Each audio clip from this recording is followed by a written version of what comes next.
Hello, it's 6:30 p.m. on May 29th, 2023, and I'm calling to order this meeting of the Council of the Town of Oakville. Madam Clerk, we're all here. There are no regrets, and I would ask everyone to join Council in O Canada and the land acknowledgement.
Thank you, everyone. Please be seated. In 1820, Indigenous people here began welcoming settlers from all over the empire. Soon, they were helping slaves escaping from the United States to settle here too. Today, our Indigenous founding partners are still here enjoying this land with us. They fish and camp under their treaty rights. Indigenous people in their thousands also live with us as neighbors and friends. Our Indigenous white and Black settlers created a community with an attractive degree of harmony and prosperity. And in 1857, Ontario gave official recognition of Oakville as a town. At Town Hall, all of these years later, we fly the flag of the Mississaugas of the Credit beside the flags of Oakville, Ontario, and Canada. We fly these flags together to acknowledge our origins. People from all over the world are attracted to the livability that we have and we've created and we are creating. We offer newcomers a warm spirit of welcome. We offer everyone our founding story so everyone knows what we are part of. We feel sorrow and distress for acts of racism and intolerance that are suffered across Canada and here at home. We want our future to be equitable and inclusive for all. The path of truth and reconciliation can unite us all. Please keep well, stay safe, and let us on Council know of any chance to be helpful to you and yours. Please let us know anytime you can help increase Oakville's harmony, prosperity, and livability. Council, are there any declarations of pecuniary interest? Madam Clerk, there are no declarations. Council, would a mover and seconder like to confirm or correct the minutes of the previous meetings as listed in the agenda? Councillor McNeice and Councillor Shi, thank you. Any objection to their motion? Madam Clerk, there being none, that motion is carried and the minutes are confirmed. We have no public presentations for this meeting, and it would now be in order. Sorry, Councillor O'Meara? Sorry, Your Worship, and I'm sorry to do this, but I'm always cognizant of our hydro partners who are waiting and might wait till end of the night. So if there's any chance that we can move them up the agenda, if it's okay to you, I always would like to offer that up at their behest, if that's a possibility. Thank you, Councillor. Before we move anybody, I'd like to get into committee of the whole. Could I have a mover and seconder? Councillor Grant and Councillor Giddings, thank you. Is there any objection? There being no objection, that carries, and we are in committee of the whole. Are there any separations or questions about consent items this evening? Councillor O'Meara. Your Worship, I'd be happy to move the consent items, but I would like to separate 7.6 and 7.7, please. All right. Well then, I'm going to accept your suggestion and we'll stand the consent items down since they're not consent tonight. And we will move to section 9.5, the OEC quarterly update and AGM. Is that the will of council? Any objection? All right, using my authority to move things around, that's where we are. And we will now give the floor to Rob Lister, the President and CEO of Oakville Enterprises Corporation. Welcome, Mr. Lister. Council and the public are looking forward to your report. Thank you, Mayor Burton.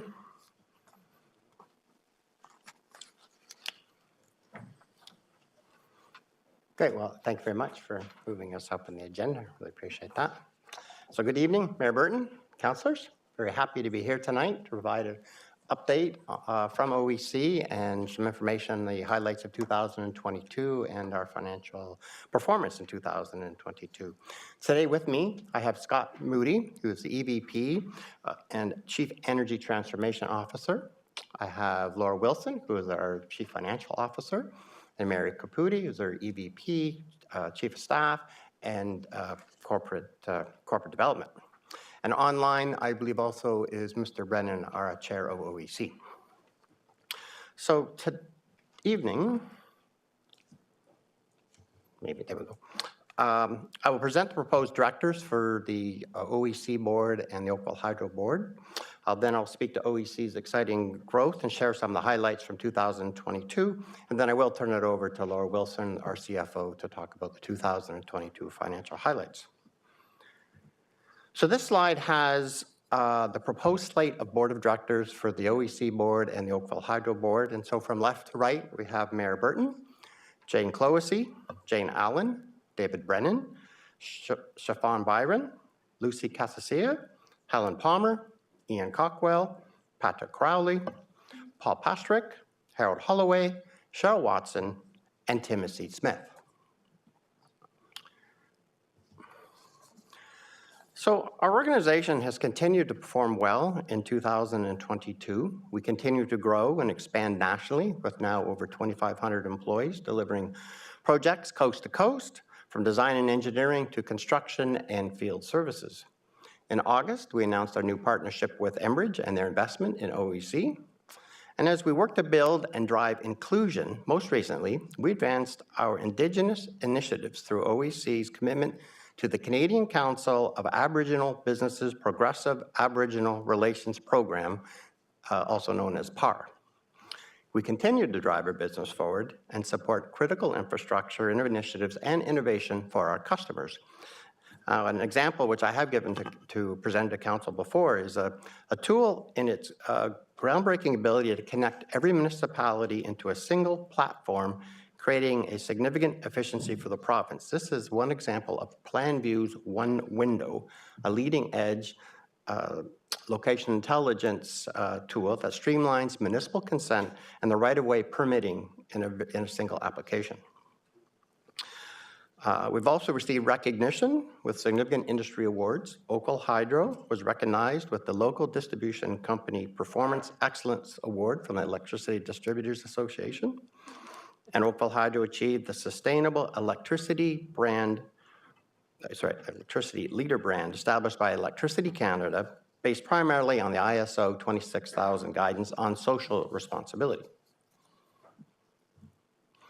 Now, our group of companies services the infrastructure, energy, renewable generation, electricity, and gas distribution sectors with over 2,500 employees.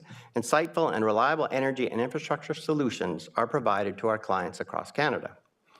Our group of companies deliver end-to-end solutions from conception and design to engineering, construction, and again, comprehensive field services. This slide represents the breadth of our service areas that we work with our clients, as we focus on our extensive growth strategy. OEC has a diverse customer base ranging from telecommunication firms, utilities, municipalities, and infrastructure builders, to name a few. Now, Oakville Hydro reliability. Reliability service is the cornerstone of electricity supply. Oakville Hydro's reliability results ended favorably in 2022 as compared to 2021 and previous years. On average, Year-end results show that customers experienced, on average, less than 1 interruption in 2022, and on average experienced a total of less than 22 minutes without electricity supply. These are very favorable results that underscore how Oakville Hydro is strengthening the resilience of its grid. Recently, we welcomed the Honourable Minister of Energy, Todd Smith, at our office to officially launch Oakville Hydro's green button capabilities. And Councillor Chisholm joined us, and appreciate that. The platform will allow families and businesses in Oakville to track and control their energy use and save money on their monthly bills. Studies have found that access to energy data with Green Button, along with smartphone applications, can help customers achieve energy savings of up to 18%. As I mentioned earlier, OEC recently announced its commitment to the Canadian Council of Aboriginal Businesses PAR program. The PAR program provides a high level of assurance on measurable outcomes and initiatives in 4 performance areas: leadership actions, employment, business development, and community relations. OEC recognizes the value of working with Indigenous communities to partner in business, gain cultural awareness, and provide career opportunities. We look forward to continuing to build meaningful, long-term relationships with Indigenous communities. Our industry-leading safety program continues to progress. Oakville Hydro has achieved an incredible milestone. It was recognized by the Infrastructure Health and Safety Association with the achievement of more than 2 million hours of work time without lost time incident. This represents over 11 years without a lost time incident. So I'm very proud of the Oakville Hydro employees for achieving this level of safety performance. Recently, PBS and GTEL attained core certification, the first locate service providers to achieve this designation in Ontario. Designation for our 3 construction companies, Transpower, Terraflex, and Elcon, as well as EMB and British Columbia, are well underway. Now, CORE, which is short for Certificate of Recognition, is an occupational health and safety accreditation program that verifies a fully implemented safety and health management system meeting national standards. So growth. Our infrastructure services operations have achieved significant growth over 2022. The Western Canadian expansion is well underway.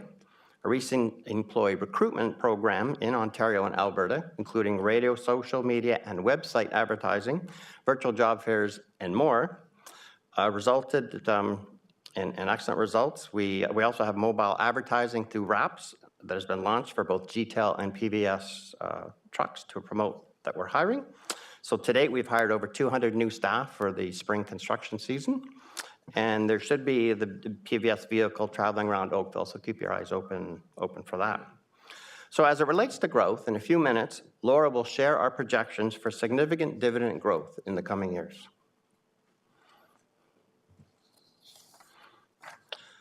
Oakville Hydro's electrification strategy, preparing for an electrified future, was prepared in conjunction with Grid Smart City.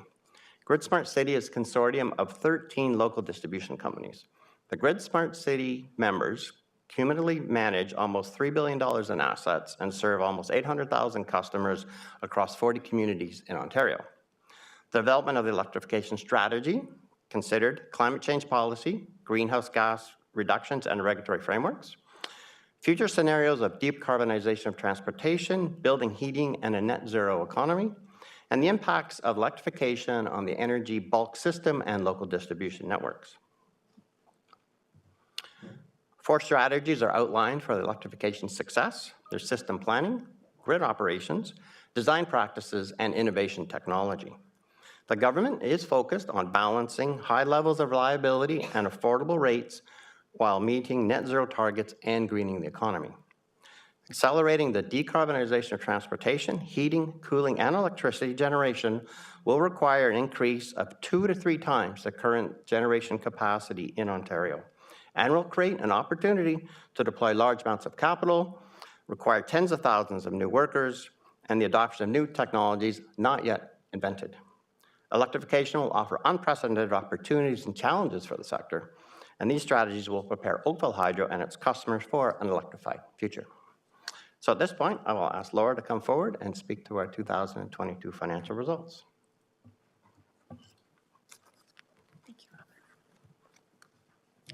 Good evening, Mr. Mayor and Council. I am pleased to present our 2022 financial highlights. The business landscape throughout 2022 was volatile as the economy emerged from the impacts of a global pandemic. Inflation reached its highest since 1983. Supply chain pressures dominated 2022 with material and equipment shortages and longer lead times impacting OEC's operations. Nearly every Canadian industry was impacted by a labor shortage, with unemployment rates at a historic low. OEC has been able to navigate many of these challenges and advance performance in most areas. The diversity of the OEC portfolio, discipline in cost management, productivity using technology, and commitment to servicing customers solidified positive outcomes. OEC finished 2022 with $24 million in total comprehensive income, including full-year operations for the 2021 acquisitions of EMB Management, DPM Energy, and TransPower. Payments to the town were $13.8 million, including the annual dividend payment of $6.1 million. Shareholders' equity at December 31st, 2022 was $171.8 million. OEC has evolved over the last 15 years with many transformational achievements and a growth culture that is focused on increasing shareholder value. Over the last 5 years, assets have grown from just over $400 million to $766 million. We are excited about the potential for dividend growth over the next few years, trending in the range of $11 to $15 million by 2026. That concludes today's presentation, and we would be happy to answer any questions. Thank you, Ms. Wilson. Council, are there questions? I will note that we have a delegation from the public, Mr. Sauvageau. Councillor Elgar. I can wait until the end, but I do have a question regarding our Hydro One policies related to solar panels, so I can wait until the end. Maybe perhaps Scott Moody can help me. Councillor, that's an important and current question, so I don't see any need to wait for that. Mr. Lister, maybe you'd like to let Councillor Elgar, could you frame your question for them, and then let's let Mr. Lister decide who answers it. I thank you. Through you, Mayor Burton. My question is, it's very important that solar, everyone gets involved in it. We're all working for solar energy. I think throughout Oakville, we're doing everything we can. However, I've been made aware of an individual house who wants to put in a 10 kilowatt system, which would probably allow him to be almost like off the grid from a cost point of view. It's very expensive to do that, but he is willing to do it. But apparently, it's not Oakville Hydro that is the problem. It is Hydro One that is restricting him through a policy not to be able to do that. I wonder if Oakville Hydro can help me understand why that could ever happen, especially when we're all pushing for zero carbon emissions. So I'm not sure who can answer that, but it certainly is an interesting question for me to ask the Oakville Hydro Association. It's amazing. I was shocked to hear that. So Councillor, I look forward to the answer. Scott Moody is here for you. Mr. Moody. Thank you, Mr. Mayor, and through you, Councillor Elgar. Yes, it is an unfortunate circumstance. There's a large portion of Oakville that is under what's called a short circuit capacity. So there's a station called Palermo that Hydro One owns, and that station is aging, and there are certain limitations and which limits our ability to connect not only solar, but most distributed energy resources in Oakville. We've met with Hydro One on several occasions. In fact, just last week, met with some senior executives with Hydro One to make sure that they're aware of the case and to investigate what we can do to help make the necessary changes to alleviate those connection limitations. So that is true at the moment, Councillor Elgar.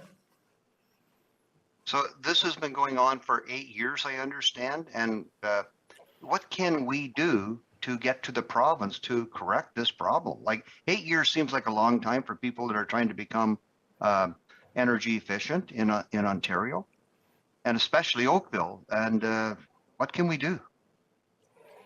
Again, through you, Mr. Mayor. The case lays right now with Hydro One and their capital plans. Again, we will be working with Hydro One staff, including executives, to try and make the case for that investment into Palermo. There is some upcoming investments and plans for that station, but it won't be in this year, and it won't affect or benefit parts of Oakville that are under that limitation this year. So is it further than the Glen Abbey, or is it just Glen Abbey that is impacted by this Hydro One restriction? It's not, it doesn't work in terms of wards or streets. They're depending on where the feeders are that come from Palermo and how that impacts our distribution system. So if you looked at a map of Oakville, almost right down the middle, there would be a path there where north of Upper Middle and south of QE would be okay, but there's a middle path in there that is significantly impaired. I'm sorry, you might be on mute. If there's anything we can do as a council, I really would appreciate your input. So thank you very much, Scott. Quite welcome, Councillor. Thank you, Mr. Mayor. Thank you, Councillor Elgar. Councillor O'Meara? Thank you, Your Worship. Does Oakville Hydro have a diversity, equity, and inclusion strategy or policy, and in particular with regards to its board recruitment policies? I didn't catch the last, sorry, through you, Mr. I didn't catch the last part of the Does question. Oakville Hydro have a diversity, equity, and inclusion strategy, in particular with regards to its board recruitment policies? There is not a defined policy at the moment, but they follow good recruitment practices, but it's not well-defined at this point in time. So I might hope that the board at some point would maybe emphasize that. It's been a couple of boards that we've appointed here that I think are probably lacking a little bit in our diversity, equity, and inclusion with regards to what Oakville's made up with. But I'm just hoping we can take that in and factor that in, and if that's a policy. So in the past, however, sorry, Mr. Brennan. Can I offer a couple of words? If I'm finished, you can. Yeah, that's fine. Are you ready?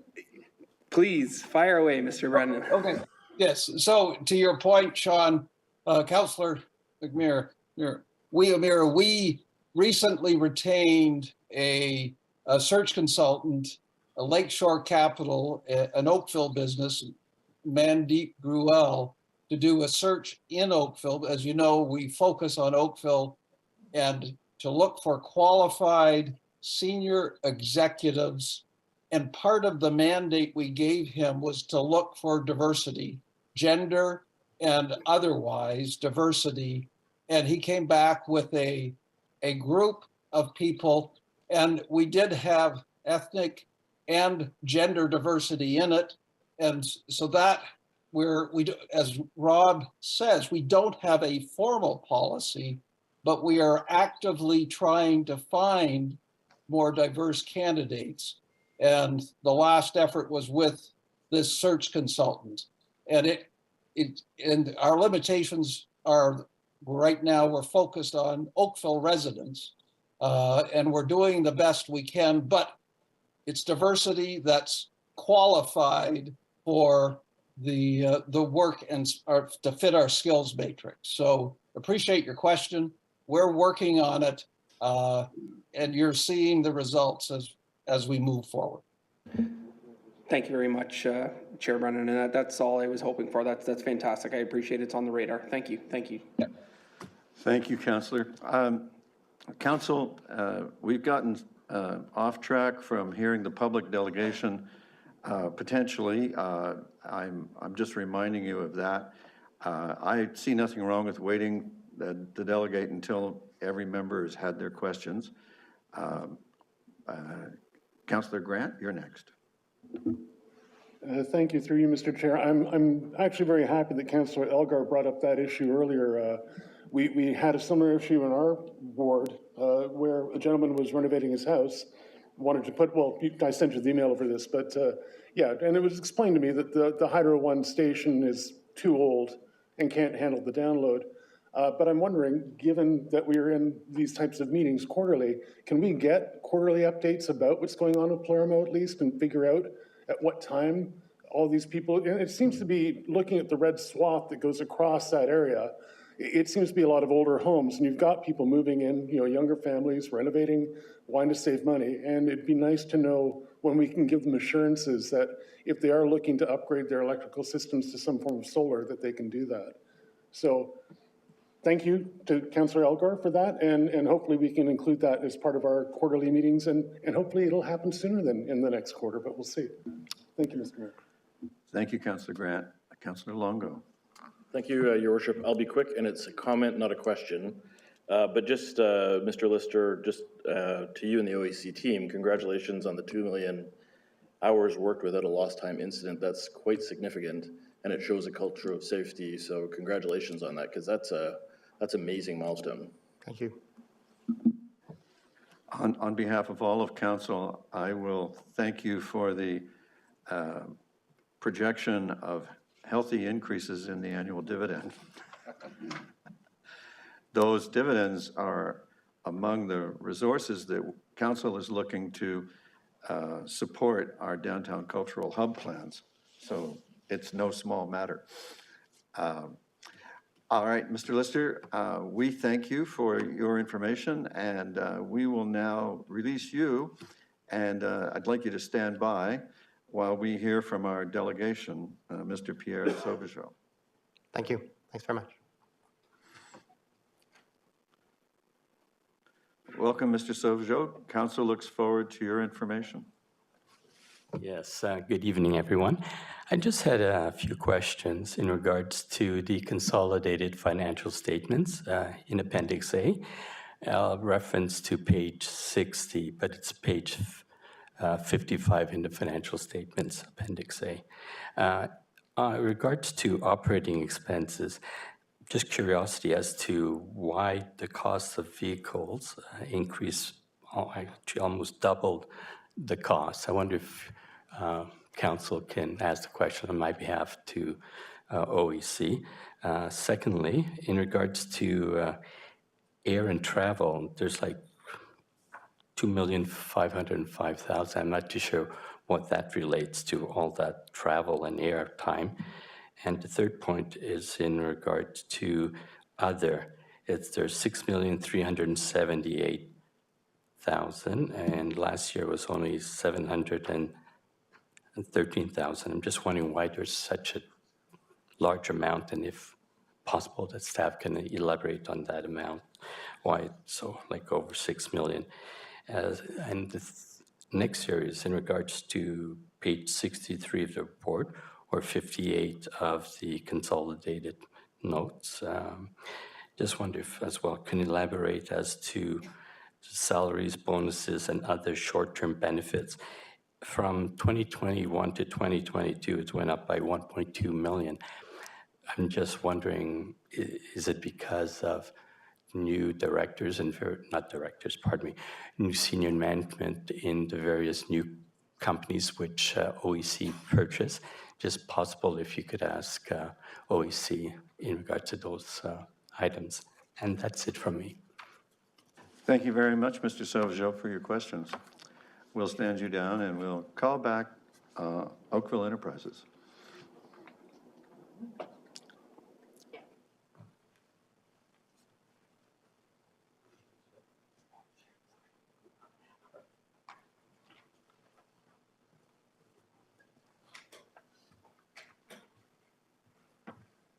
Thank you, Mr. Mayor, and through you. There were a number of questions in there, which I hope that I can catch all of them. The increase in vehicle expense is largely due to the growth of our organization. In the period late 2020 and into 2021, we acquired 4 businesses, TransPower being the largest, which would explain the increase in most of the expenses that have been referenced, including wages and travel, which is also related to vehicles. And inflation also played a large factor, with fuel costs going up and rental vehicle costs increasing as well. Inflation was significant as it related to fleet. I think that I've captured, because really the acquisitions, those acquisitions account for most of the growth in all of our expenses without anything other than that being specific. Thank you, Ms. Wilson. Council and the public appreciate your information. All right, Council, is there someone who would like to move 9.4 and 10.1, given that Mr. Lister already broke the suspense on that item? Councillor Haslett-Deal, thank you. What? It's 9.5. Sorry, 9.5. I was looking right at it when I thought I said 9.5. But anyway, 9.5 and 10.1. It's moved by Councillor Haslett-Deal. We're in committee of the whole. We do not need a second. Is there any objection to Councillor Haslett-Deal's motion? There being none, that's carried. And I thank everybody for their help with that item. And we will now revert to the consent items. And Councillor O'Meara, could you remind me which items you wanted to separate? It was 7.6 and 7.7, Your Worship. Thank you. Thank you.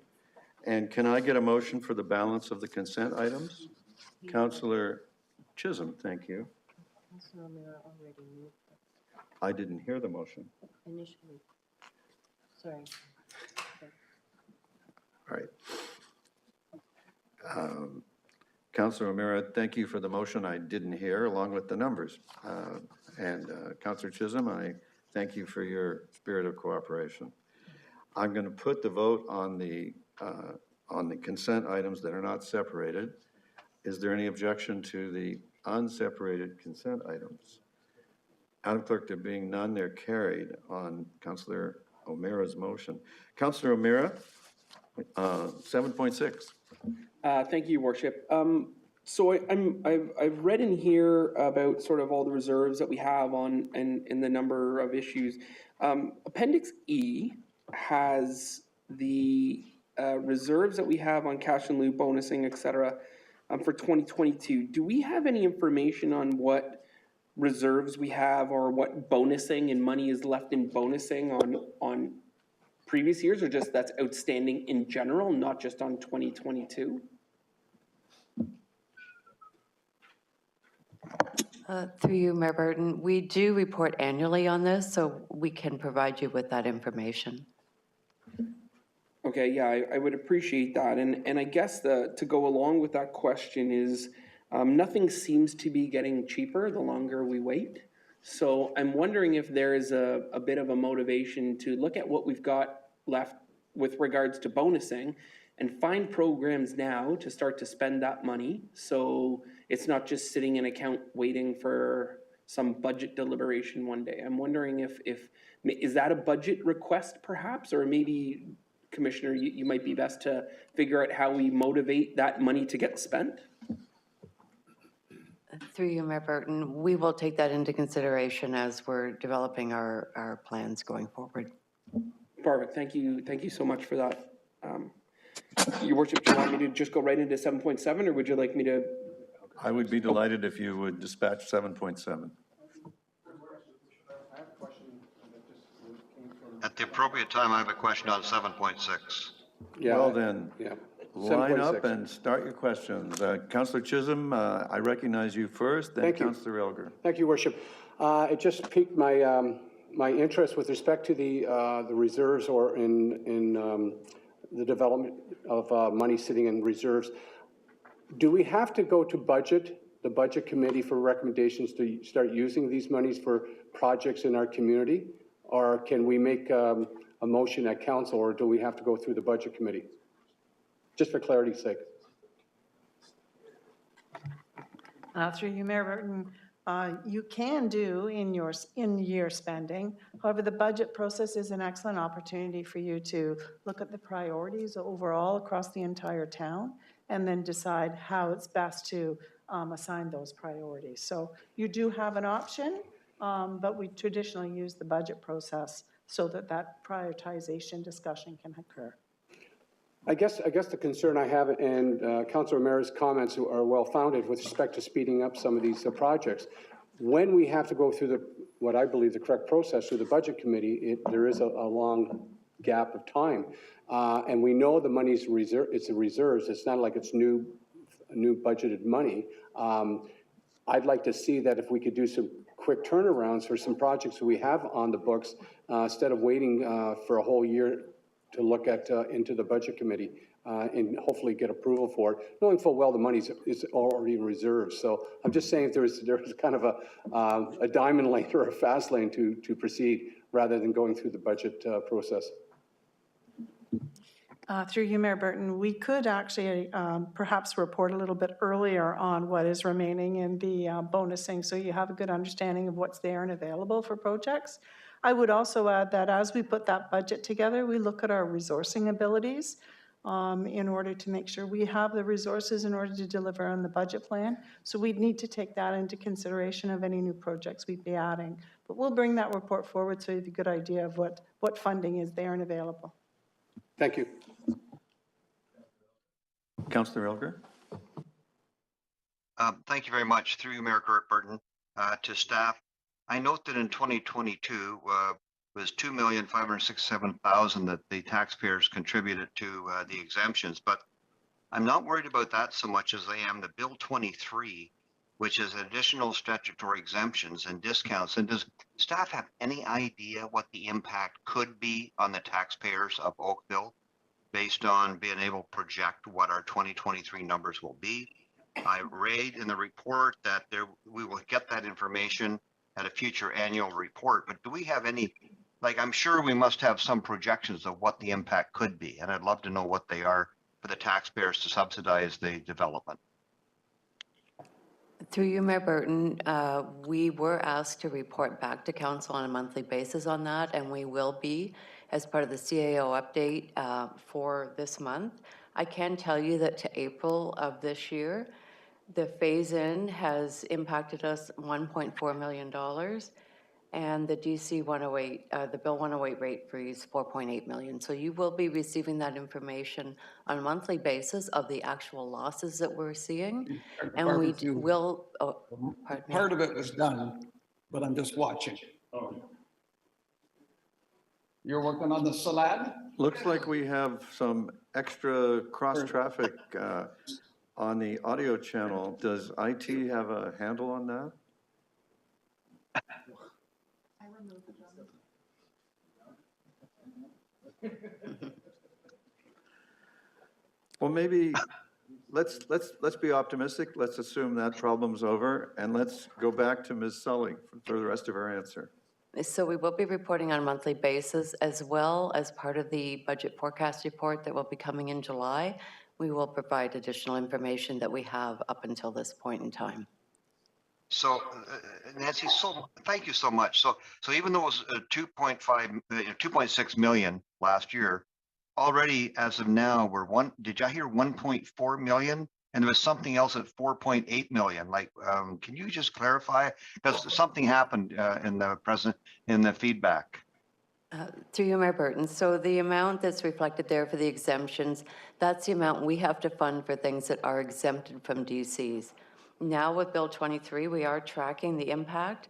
Right now, it's primarily because of the phase-in of the rates, and that has impacted us $1.4 million to the end of April.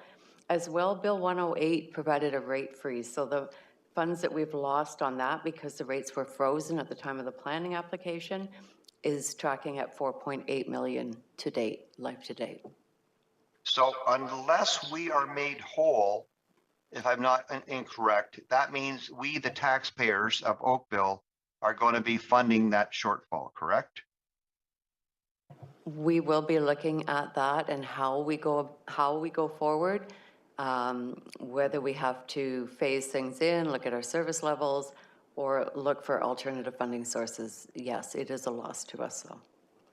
Wow. I thank you for that information, Nancy. Keep up the good work. Thank you, Councillor Elgar. Councillor Giddings. Thank you, Mr. Mayor. Through you to Commissioner Sully. You mentioned the tracking. Does that include the request from Councillor Adams through the budget process in terms of the development so they can track the shortfall or the variance, rather? Through you, Mayor Burton, yes, it does. We thought the best way for now to report to you on a monthly basis in order to ensure it's timely is to include it as part of the CAO update. Thank you. And you've included on page 69 the chart in terms of the discounts that are being applied over 4 years. Can you remind me, is that cumulative or is that just a straight 50% reduction, or is it cumulative? Through you, Mayor Burton, the discounting requires us to discount the rates for that period of time by 20% and then 15%, et cetera. So any applications coming in that are paying DCs, whatever the rate is, we have to discount it by that amount. So that 50% will actually be closer to 60%. Oh, no, I apologize. No, it's not cumulative. It starts at 20 and then it reduces down until it gets to 0. Great, thank you. Thank you, Councillor Giddings. I think I'm going to try to put the vote on 7.6 and see if we can consent to that. Any objection? Madam Clerk, there's no objection, and consent item 7.6 has been consented to. Let's move on to 7.7. Councillor O'Meara.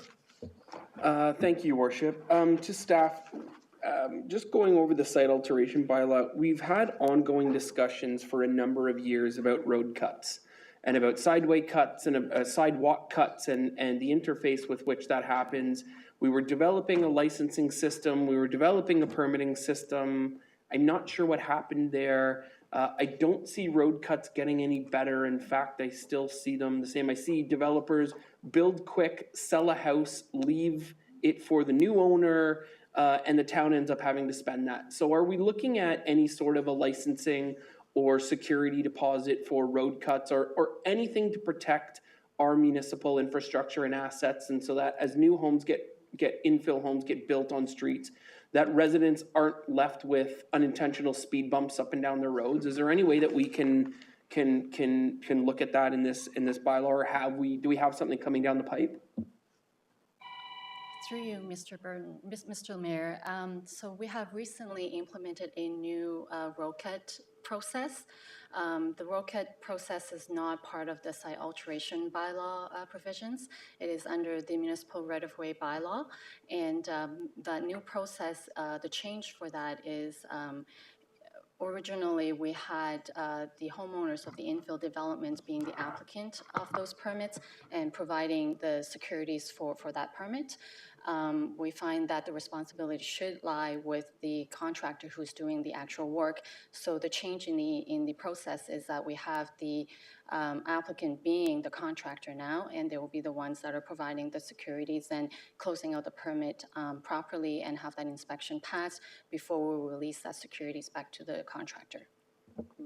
Okay, so that's not a part of any site plan then? That's a secondary application, or that's a different application that they get? Correct. It's additional to the infill development application. Okay, and we are charging as securities then? We are holding as securities for that then? Through you, Mr. Mayor, yes, it is additional securities coming from the contractor. Perfect. Thank you very much. Thank you, Your Worship.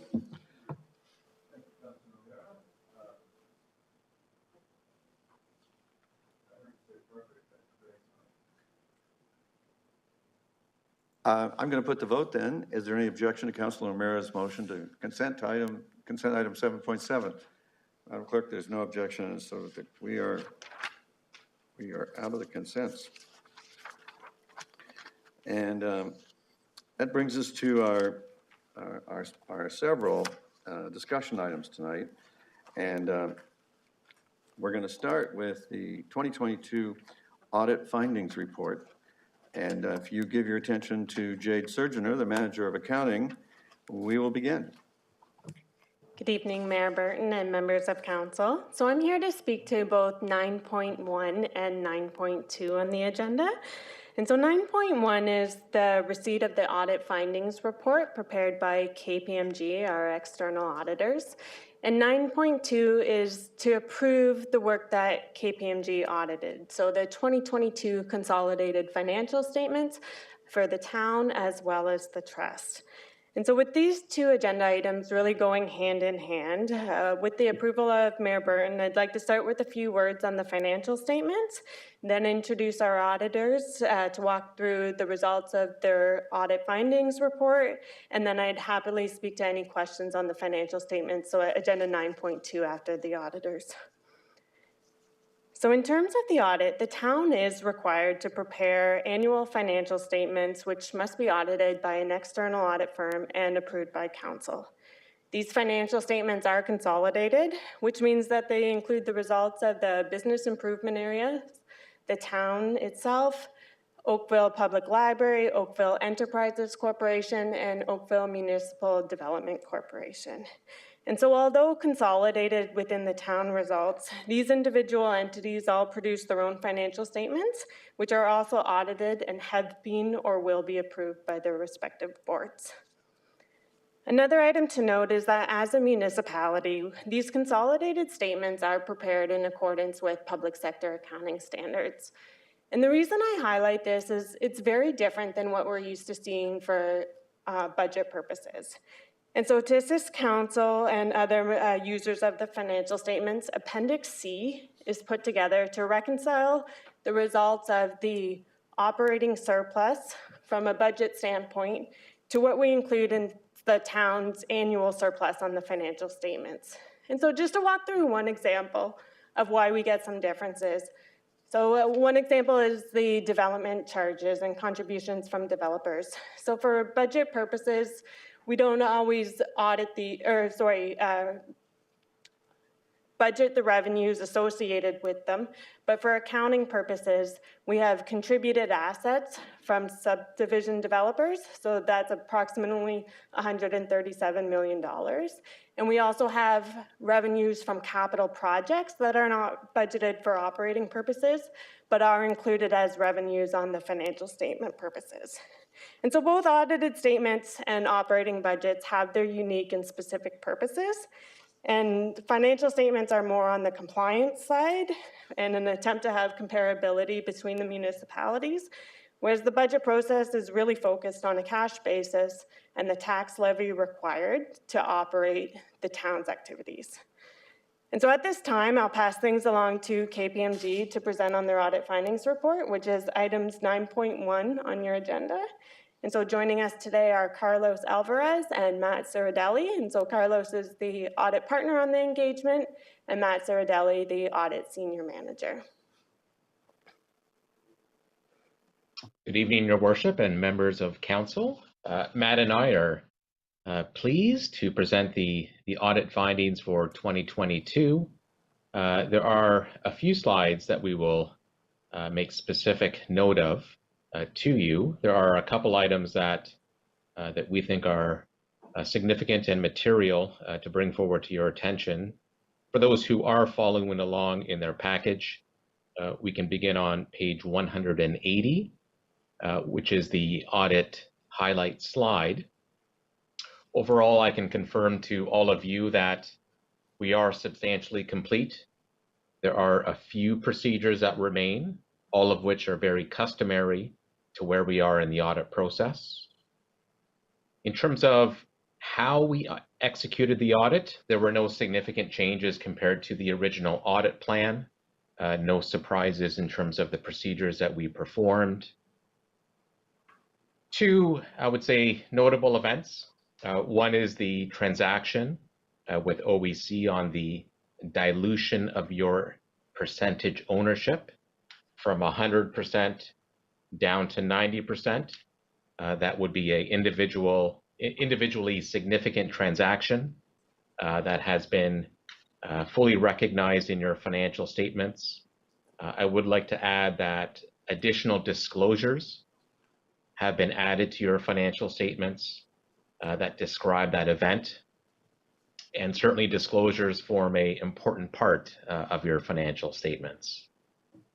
The second notable item would be with respect to an audit misstatement. As a reminder, we as auditors do not audit all of the transactions. We do have what we call a audit tolerance threshold. For the 2022 audit, that audit threshold was set at $560,000. Over the course of our audit, we did detect a misstatement that significantly exceeded that threshold. It was approximately $15 million in total. That adjustment has been corrected by your management team and is reflected in the draft financial statements included in your package. We did raise and highlight a control observation to your management team. In our view, whenever you have an audit misstatement of that magnitude, it is important to have an observation to follow up on in subsequent years to ensure that that does not repeat itself on a go-forward basis. And we can get into some of the specifics on that misstatement a little bit further in the presentation. In terms of how the debits and credits came together in these financial statements, there were no changes in any of the underlying accounting standards. I would like to highlight that next year, for your fiscal 2023 year, there is a very significant new accounting standard, and it is entitled Asset Retirement Obligations. We've already had some preliminary discussions with management just because it is that significant, but that'll be something for next year. It is not applicable for 2022. Skipping forward 2 slides. As a reminder and consistent with our audit plan, for every single audit in Canada, we are always required to respond to the risk of fraud. Fraud does happen. There's 2 specific risks that we are required to respond to. I can confirm to all of you that based on all of our testing, all of the documents that we examined, all of the manual journal entries that we reviewed and audited, all of the transactions were above board. We did not detect anything that would be considered suspicious or actual acts of fraud. So in that respect, it is a clean report with respect to fraud. I will turn it over to Matt just to go through some of the more detailed areas of the audit. Great, thank you very much, Carlos. Hopefully everybody can hear me. I will ask us to skip ahead 2 slides, and I'll begin talking about some of the meat and potatoes of the audit, where we spent the majority of our time and our findings. Starting with tangible capital assets. So certainly consistent with any audit in the municipal sector, that represents a very material balance on the financial statements, and as such is worthy of our attention as auditors. We do a complete roll forward, taking the ending positions of the tangible capital asset ledger as at last period and roll that forward to the end of this period, auditing the additions and disposals as well as transfers from work in progress. As Carlos alluded to earlier, and as management has described in more detail on page 175 of your package, we did have one audit misstatement related to this area that we identified during the audit. That relates to the 16 Mile Community and Library project. At a high level, this was an internal transfer or a adjustment that really had 2 parts. And the second part is what is being corrected here. A portion of the North Park lands that were funded through development charges were not removed from the asset ledger, and they were required to be taken off with the offsetting flowing through net surplus through the statement of operations. Effectively, it was a simple miscommunication between departments, and the asset management department and accounting department missed connecting to book this second portion of the entry. As such, and as Carlos did mention, we did flag a minor control observation, which we'll profile in more detail in a few slides. So we will pick back up on this topic. Other than this finding, no other matters to report. This was a one-time and non-frequent occurrence, this type of transaction. So we are quite confident that this is an isolated issue and have reported it as such. Moving on to the next slide, please. Post-employment benefit liabilities represent a complex estimate requiring management's judgment to compute. As such, they do involve a third-party actuary to assist with that process. This is, again, a very material amount and would be an area of audit focus across nearly all municipalities. What we can say is this year, a new valuation was done from scratch. That does occur every few years, which means records were sent from the Accounting and Human Resources Department to that third-party actuary management had engaged. We worked with those groups at the town to audit the data sent to the actuary to ensure that they were provided an accurate and complete package with which to perform their work. That was a clean exercise. We do not have any findings to report in that regard. From there, we also vet the assumptions used by management's experts in order to ensure that the report that is provided to management, which is used to compute the number you see on your financial statements, is accurate. One thing to highlight is certainly with the inflationary environment, the discount rate used by the actuary increased significantly from the previous version of their report, nearly doubling, sitting at approximately 5%, which is in line based on benchmarks and performing audit tests on that number. So all in all, that number is a change from the previous report, but no issues with the approach management has taken, nor the work of that third-party expert. Moving on. Carlos alluded to the fact that next year a significant change is coming to the accounting standards in the public sector related to asset retirement obligations. As such, this is the final year the management team at the town was able to apply the existing standard, which is referred to as contaminated sites rather than asset retirement obligations. The current standard is much less invasive and demanding with respect to the estimates and reporting management must do in order to estimate these future liabilities. As such, they've taken a similar approach to the prior period, and we are happy to say that that approach was applied correctly. We have no concerns with management's approach. In this final year, they are allowed to apply it. That said, again, next year, this will be a heavy topic of discussion and certainly one that we've been working with management to keep our finger on the pulse of as they progress. Moving on one more slide, please. I will touch on the significant, unusual one-time transaction that Carlos mentioned in the summary. That is the dilution of the ownership interest in OEC by the town. At a high level, you can see that that did result in a gain on dilution for accounting purposes on the town's financial statements. I will say that the transaction is quite complex as it is accounted for at the OEC level. However, at the town's level, the accounting treatment is different as they use different reporting standards, and the town accounts for their interest in the OEC using what is called the modified equity method under the public sector accounting standards.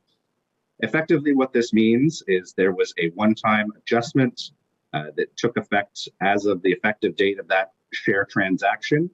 The town accounted for its gain on the dilution of shares, and on a go-forward basis, will continue to account for its 90% interest rather than 100, which would have been the process prior to that transaction. So certainly want to mention that management and KPMG were well aware of this well before the audit, and much of the legwork was done in the interim audit period. However, quite a bit of complexity. So happy to point to everyone to management if there are more questions on this, knowing that it is a significant one-time transaction. Moving on in our report, you can see on this page the quantification of the adjustment related to tangible capital assets. So you can see here $15 million just above was the magnitude. Worth noting here that you do see an impact to other revenue. However, as mentioned, this is effectively catching up and posting part 2 of this internal transaction. So the intended net on the ending surplus position was nil. This adjustment was just required to marry up what was intended with what had already been booked. And maybe Matt, just to add, we may have used the word minor, but certainly it's material in magnitude. And certainly, again, we'll look to, working with management to ensure that, from a root cause perspective, that it simply does not repeat itself in subsequent periods. And then moving along to the next slide, other than that one matter that we just discussed, we were comfortable with the other processes that you have in place, and there were no other control observations, whether they were deemed significant or not, that we encountered as part of the audit process. Moving forward to page 191, if you were to line up your financial statements for 2022 with the prior year, again, other than that dilution event, all of the disclosures would be very consistent and the verbiage would be very consistent with the prior year. Also important to note that within the financial statements, there is a draft auditor's report. That audit report is unqualified. Simply, that means that it was a clean audit report, no reservations of any sort. The audit report, has the word independent included in the title. I can confirm with all of you that we have remained independent throughout the audit period. It's a cornerstone of our profession. And to give you a sense as to, one of the lines in the sand that we always need to be watchful for as external auditors is that we can never be in a position where we are acting in the capacity of management. And I can confirm with you that we did not do so and that we remained independent throughout the audit period. I am not planning on going through each of the appendices, which go from A to H. Again, we've already commented on the audit report. We've already commented on the new accounting standard that will be effective for the subsequent year. I would like to highlight that we did receive the full cooperation of your management team. They were responsive and timely, and that we were able to fulfill our professional obligations and complete all of the procedures that we set out to do. So with that, that would conclude what I would call the formal topics as part of our audit findings presentation.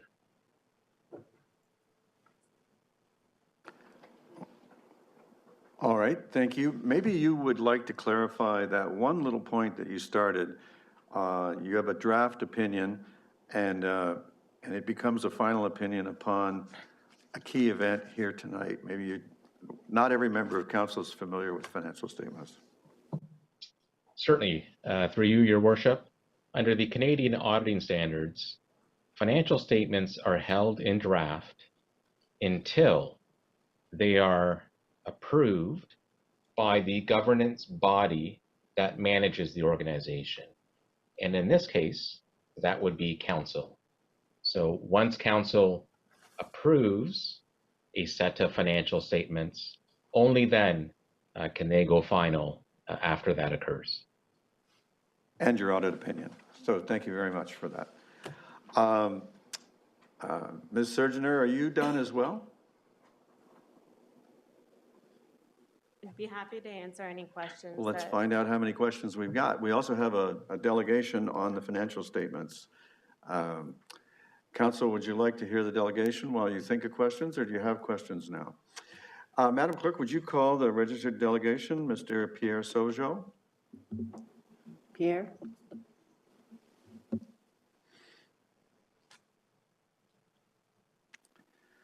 Welcome, Mr. Saugeot. Council looks forward to your information. Okay, thank you very much, Mayor Burton and councillors. I just had a couple of questions in regards to item 9.2, the financial statements report, Appendix A, specifically the notes. Note 5, investment in Oakville Enterprise Corporation. Just from my perspective, as well as probably the various citizens within the town of Oakville, why did the town dilute its interest in OAC, especially when I heard tonight that it's anticipated the revenues will be increasing at OEC. Thus, if we remained at 100%, we would receive a larger share of their profits. I just wonder if you can elaborate on that. And another area is in regards to the put options. As part of the note, it says, where is it? This right does not expire until such time that the subscriber of the 222 Class B common shares has either increased their investment in the corporation beyond 10% or upon delivering 3 put notices. I wonder if possible, can you elaborate on what those put options are? Because to be honest, I'm a little bit out of date in regards to put options. So I wonder if you can explain to me what that relates to. And another question is in regards to continuing on the investment of Oakville Enterprise Corporation, page 18 of the notes. It says we will be reporting quarterly. Yes, in regards to share issuance costs of $746,000, I looked at the various purchases throughout the year on a quarterly basis. The town's supposed to report any purchases in excess of $100,000, but I didn't see any reference to that share issuance cost. That's $746,000. What specifically, which firm was used? Were there more than one firm? Because the town is supposed to report on amounts greater than $100,000. And lastly, on government external transfers, on page 32 of the notes, there's Ontario grants, specifically there's an audit and accountability fund of $408,000, which the town received presumably based on revenues here. Just wondering what those funds were used for, or has any of it been used for, and what sort of reports or investigations, whatever, has the town done except for the external audit, which is separate. And those are my specific questions relating to the financial statements. Thank you. Thank you, Mr. Saugeot. Thank you. I'm going to turn to Ms. Sully to lead off, and it looks like she's going to hand it off to Jonathan van der Heijden. So we've got, when did the investment in OEC come? Could there be a little bit of, the gentleman wanted to understand why there's a gain on dilution, and he also wanted to know about the $746,000 in share issue costs, and then the page 32, $408,000 grant. What are we using that for? Is what I heard. Mr. van der Heijden. Thank you, Mayor Burton, and through you in response to those questions. I'll work backwards on them. So the funds that were received from the province, so those were very specific, it's a very specific fund that the province has established for municipalities to use for specific initiatives. I believe there were a number of different initiatives that we had this past year. I don't remember the specifics of each one off the top of my head. I do believe some of them were on our website as a condition of receiving those funds. If council would request more details on each one, we can certainly provide that. In response to the question on the share issuance costs in the note from OEC, I believe the delegate's question was in regards to which firm was used and what the nature of those were. those are the share issuance costs that Oakville Hydro or Oakville Enterprises Corporation incurred as part of the dilution work. So that's something that we take from their financial statements. That is not a question that we're able to answer as it relates to their financial statements.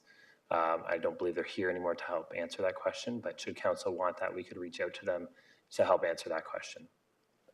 The gentleman seemed to be concerned about the town having an obligation to report $100,000 or more, and you've answered that it wasn't the town, it was OEC. So I hope that that satisfies the gentleman. And then how the dilution worked, why we had a gain on it, was his second question. And his first question was, when did we do this anyway?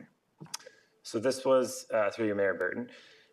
So the work was completed this year for the town to divest itself of 10% of Oakville Enterprises Corporation to Enbridge. And I believe that was done in August this past year. The gain in dilution is related to how the accounting actually works for the change in ownership. That is a function of changing the ownership structure in relation to how much the corporation is worth on our books. As Mr. Alvarez or Mr. Chiaradelli mentioned earlier, we use modified equity accounting, and this is the result of that type of accounting that we use. And so that handles the gain part. I believe there was a question of put options, and I'm going to refer to David Huckwith to help answer that one. Thank you. With respect to the put, Your Worship, that was part of the shareholders agreement that we entered into with the minority shareholder. Because the shares do not trade on any public stock exchange, it's typical in these types of transactions to have an ability for the minority shareholder to sell their shares through what is called a put, or for the majority shareholder to acquire the shares through a call. There's a period of time, I believe off the top of my head, it was 3 years before any of those could be exercised, but they're usual transactions in a situation where you have a 90% shareholder and a 10% shareholder to provide some liquidity if there needs to be a rejigging of the situation. Thank you very much. Those are very clear answers, and I appreciate the multitude of talent that it took to provide them. So, Council, I'm going to look for a mover for 9.1 and 9.2. Councillor Knoll, thank you. Is there an objection? There being no objection, Madam Clerk, 9.1 and 9.2 are adopted. That brings us to 9.3, the 2022 Economic Development Annual Report. Milan Bowie, the Senior Economic Officer, is available for questions, and in the absence of questions, I'm interested in a mover. Councillor Adams, thank you. Are there questions? May I put the vote? Is there an objection to the item? Councillor Adams, congratulations, your motion carries, and that 9.3 is adopted. Well, actually, it's received. 9.4 is the former public works site transfer to Oakville Municipal Development Corporation. We have staff available for any questions, and we have a delegation from Mr. Pierre Sauvageau. And Council, would you like to hear the delegation at this point? Madam Clerk, would you call the delegation? Pierre, once again.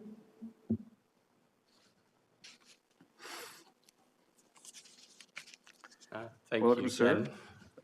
We're interested in your information. Yes, just want to reiterate, my question in regards to last time was not the understanding of the dilution, but mainly with respect to why did the town decide to dilute from 100% down to 90%, because of the fact that we will have more revenues coming in the future based on the presentation done, which was done by OEC. So in regards to the first question I had last time on the financial statements of the town, the question wasn't answered. I just want to bring you that attention. I beg your pardon. I didn't realize that you were unaware that last year the town, in effect, sold 10% of the company to a minority investor in return for $47.5 million in working capital, which has already begun to increase the growth of the company, its activities, and supported the projection earlier this evening of increasing dividends. Okay, fair enough. I won't dwell on that anymore. In regards to 9.4, the former public works site, specifically, I have a concern with respect to objective number 4 in regards to certainty with private developers. I know the intention is to ensure that developers don't go buy the property and then put up in excess of the OPA which the town has in place. Now, it's great that it's stipulated that's the objective, but based on past experience, there was a property which was sold, part of the old area, the hydro. It was, I can't remember the exact address, but it went up, the original OPA had 6 stories and it went up to 9 because they appealed to the Oakville Land Tribunal. And this was settled out of court. The town agreed to the 9 stories.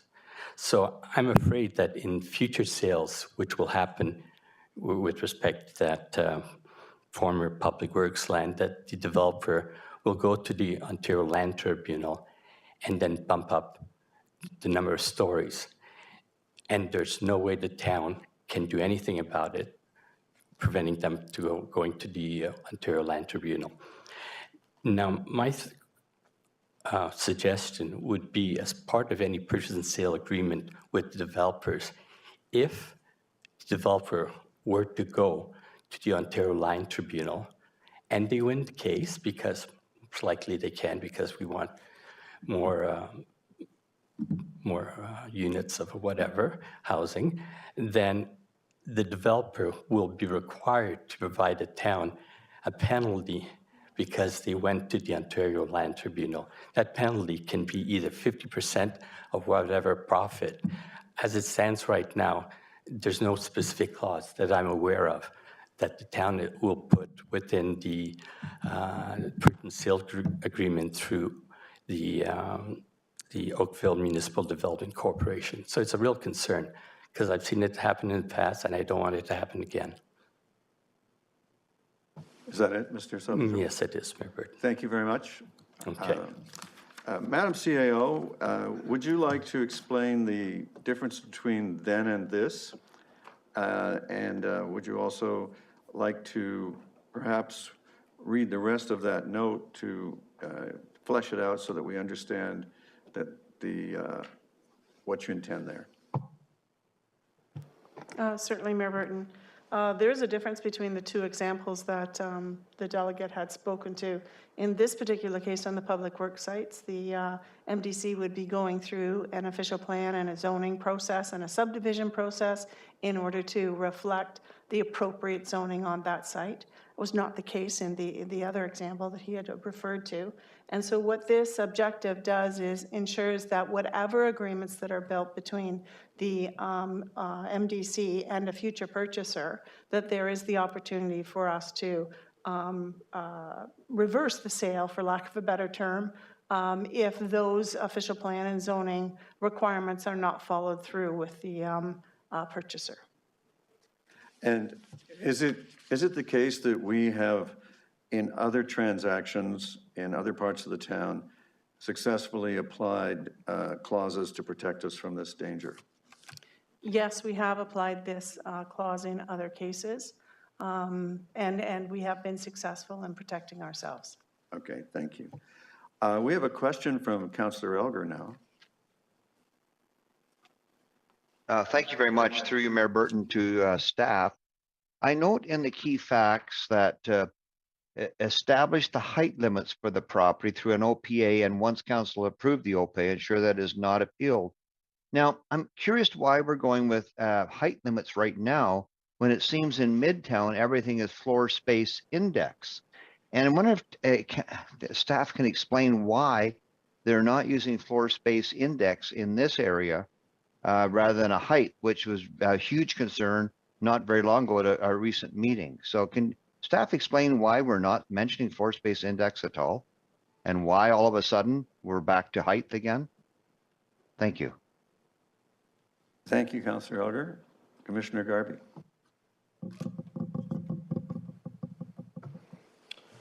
Through you, Mr. Mayor, there's no reference to either height specifically in terms of meters or FSI as a tool. FSI does regulate height to a certain extent. It depends on the numbers, but it's got to go through a complete council-led process on that or council-involved process to determine the appropriate planning regime for the public works site. So there's nothing excluded. Our anticipation is that FSI will make a presence there as well, but we haven't determined anything like that or made our recommendations in any way, shape, or form. So why am I reading in the report establish the height limits for the property through an OPA? Height limits, when I think of that, I calculate that to number of stories. I'm just curious, what is different between what you've written here and what you're just telling me now? Through you, Mr. Mayor, maybe it was just the choice of words. However, we have used stories in the past in certain parts of the town where it's appropriate. In other areas where certain goals are important, we used other indices. But it's too premature to say what's most appropriate and in this area. But in the areas where we're intensifying, the best way to regulate design and ensure that there's a variety of skyline is through FSI. Here, we're not concerned about skyline at all then? It's just, but we're willing to go with height limits, even though it sounds like FSI sounds like the way to go. So I'm just curious. So I thank you for that. I guess I'll dig into this a little deeper. Thank you very much.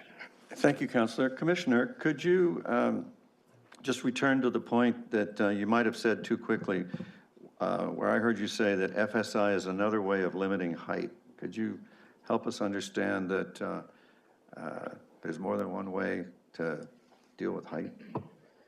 Thank you, Mayor Burton. When you use FSI, there is a mathematical limitation to the extent to which a building can be constructed.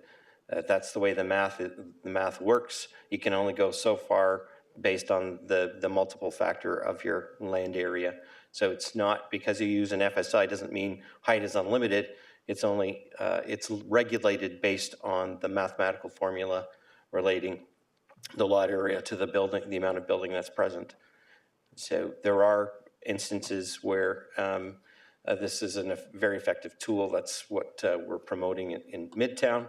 Where council ultimately ends up is actually in your hands, but that's the way we're trying to describe height going forward. Thank you, Commissioner. Councillor Haslett-Deal. Thank you, through you, Mayor Burton. There's actually several references to height in the report, so I'm not, Councillor Elgar has covered it. In one of the non-financial objectives, I'm really pleased to see the inclusion of 100 affordable housing units on the property. But I wondered if somebody could just give us a little bit of a backdrop. How did you determine 100? And is there an intention to provide or engage Halton Region in the affordable units? And is there anything around ownership of those units versus to guarantee a longer term protection of their affordability in any of the negotiations that they're going to be doing with the developers? Through you, Mayor Burton, certainly, I would actually suggest that you may want to ask the CEO of the MDC in terms of how he would take this objective forward, because the town is setting out through this report is looking at the things that the town would want to achieve on this site. And so affordable housing units would be one thing we would want to achieve.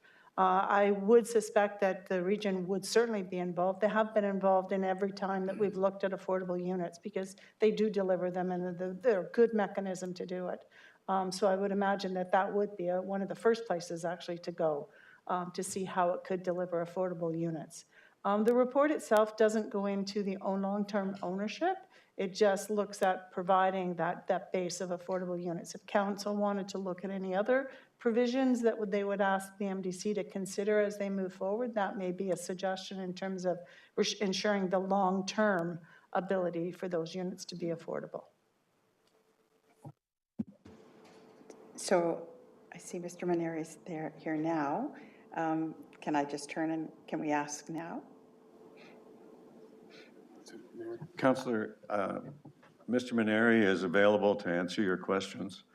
One of the things the CIO is trying to convey is that this isn't your last look at this, and there will be opportunities down the road to pursue the finer details that you're asking about. So, Mr. Maneri?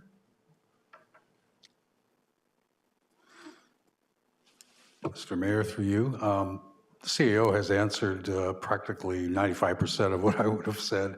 The 100 units is a minimum. That's a minimum number that the Oakville MDC has targeted for this site, and the town has reflected that in the staff report.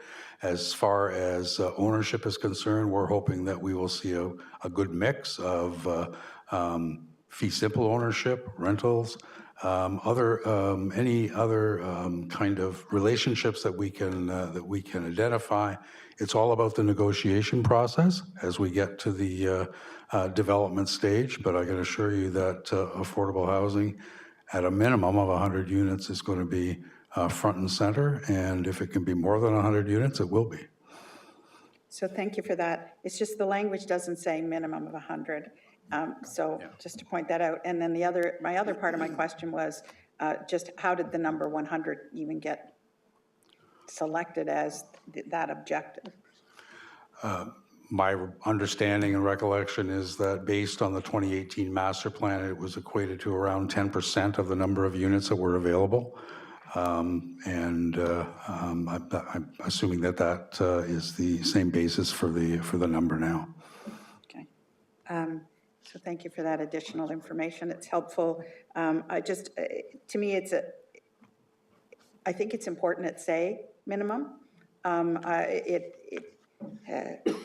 We know that what's going to get built in a lot of places is not quote unquote really affordable and doesn't meet that affordable definition that the Halton region is always used. And so we only get a few opportunities to do better. And I would hope that be the direction we're giving is do much better. And Mr. Maneri, thank you very much. I heard that in your tone because we absolutely need to do better.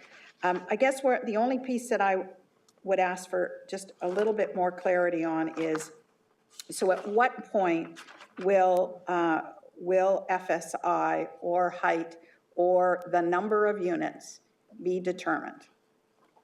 In the OPA that you're going to do. And again, at what point will they be that coming back in 2023? Is that coming in 2024?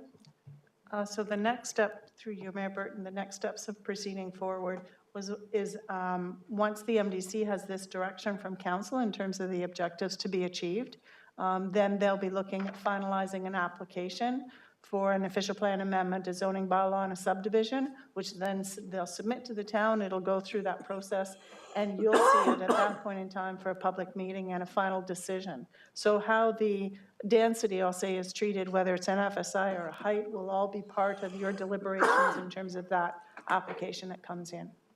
Thanks very much. Councillor Haslett-Thiel, could I ask you to move the item? We're not done with comments, but the reason I'm asking you is you could move it inserting the word minimum in front of 100 units there. Minimum is actually there? Your worship, it's on page 4 of 6. My face is already red. very specifically. My face is red. All right, well, Councillor Haslett-Thiel, you have your wish. So I'm just going to, I could only hear a little bit. So where are you saying it says minimum, Councillor Adams? On page 4 of 6, on page 280 of our agenda, it specifically says staff are recommending that Oakville MDC produce a minimum of 100 units of affordable housing. And so it's in the report. So under the bullet points that are on page 278 of the agenda item, it also says produce 100 affordable housing units on the property, and that's what I was referring to. So thank you for calling out where it is in the report, because I didn't see it in that section as well. And I would defer to the ward councillors to move this out of respect for them. Thank you very much. I turn now to Councillor Adams, who has his hand up, and then Councillor Knoll. I've already clarified the affordable housing issue. I just wanted to raise the Ontario Land Tribunal decision on the Smart Center location next door, and wondered if staff have any comments yet about how that will impact the master planning for the area.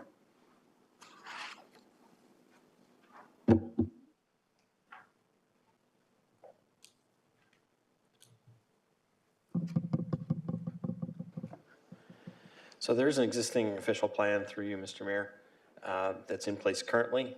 So it would be up through a process that would be led by MDC to bring forward a plan through a planning process.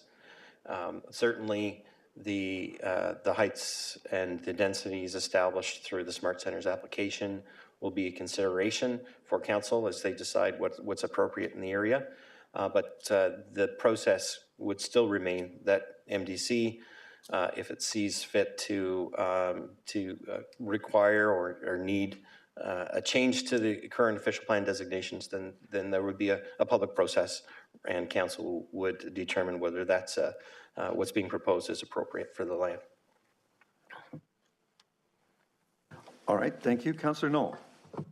Thank you, Your Worship, and I am happy to move the item, and with great thanks to the MDC for moving this forward and staff for finally getting us to this point. It's been a long time in coming to actually get some serious action on the public works site. We're quite, those of us who represent Ward 5, and I think our friends in Ward 6 are probably equally excited to see some actual activity happening on that site. I do want to provide assurance to Councillor Hazel-Thiel that and Mr. Maneri, who's just, oh, he's over there. Mr. Maneri, when we were discussing it with him recently, we were very clear on our interest in seeing unique and maybe even alternative ways of achieving affordable housing on the site. In fact, I gave Mr. Maneri a contact in Ottawa that when I was president of the Housing Corporation, we went to visit how the public sector as well as the private sector can work together to develop unique affordable housing alternatives. I'm not sure if he's had a chance to talk to Axiom yet, but there's certainly a lot of interest on the part of the ward councillors to see that happen too, and we've made that very clear through our conversations with the MDC. Thank you. All right, I sensed that I could put the vote. Is there any objection to Councillor Knoll's motion? Madam Clerk, there's no objection. It carries unanimously. That brings us to an MDC-related item, 9.6, the Oakville Municipal Development Corporation, AGM, appointment of auditors, directors, and approval of financial statements. There is a confidential memo related to this item, and a part of 10.1 was related to this item, which we already adopted. Staff are available for questions, and let me check and see if anybody needs a presentation or questions. Councillor Hazel-Thiel. I just would like to ask a little bit of clarification on the property we call the seniors housing and then old OT. So this is inferring that we're going to go back to separating those two properties in terms of looking for opportunity. Haven't we done that already?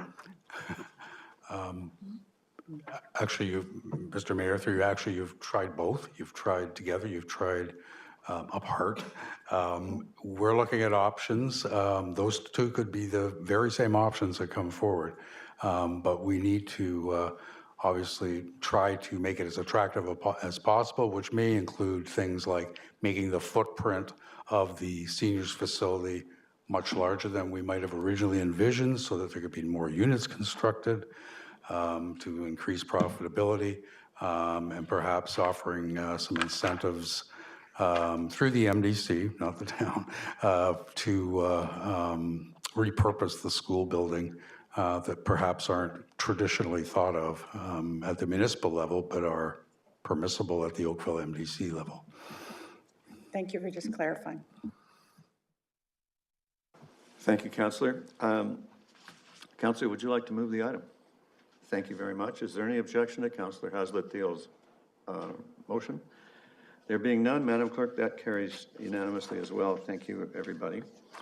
9.7 calls our attention. This is the Halton Digital Access Strategy.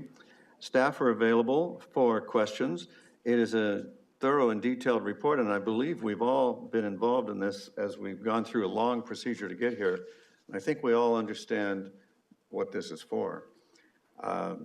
If there are any questions, I would ask you to ask them now. If they're not, I'd look for a motion. Councillor Lischina, thank you. Any objection to Councillor Lischina's motion?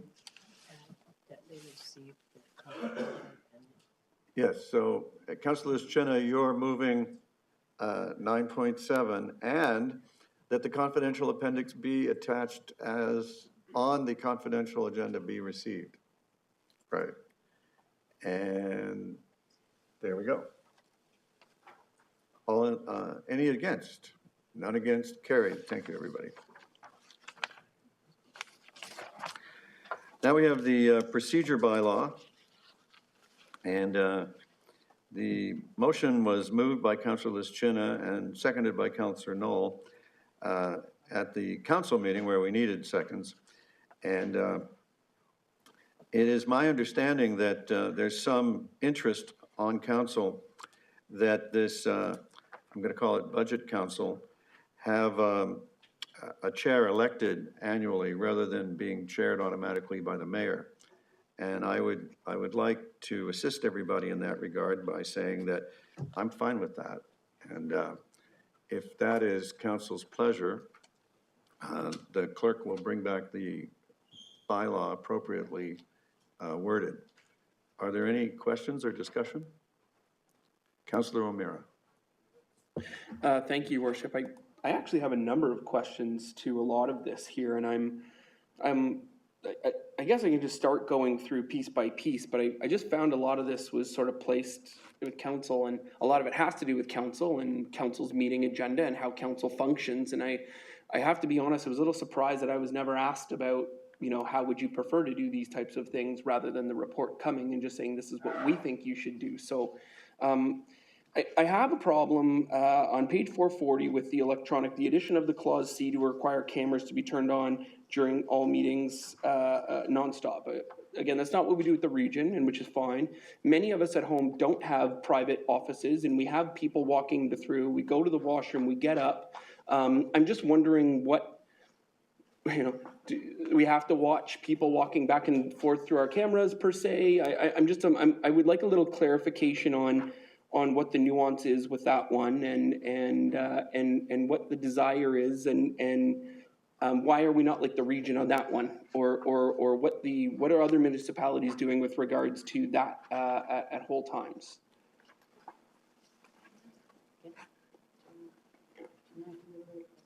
Yes.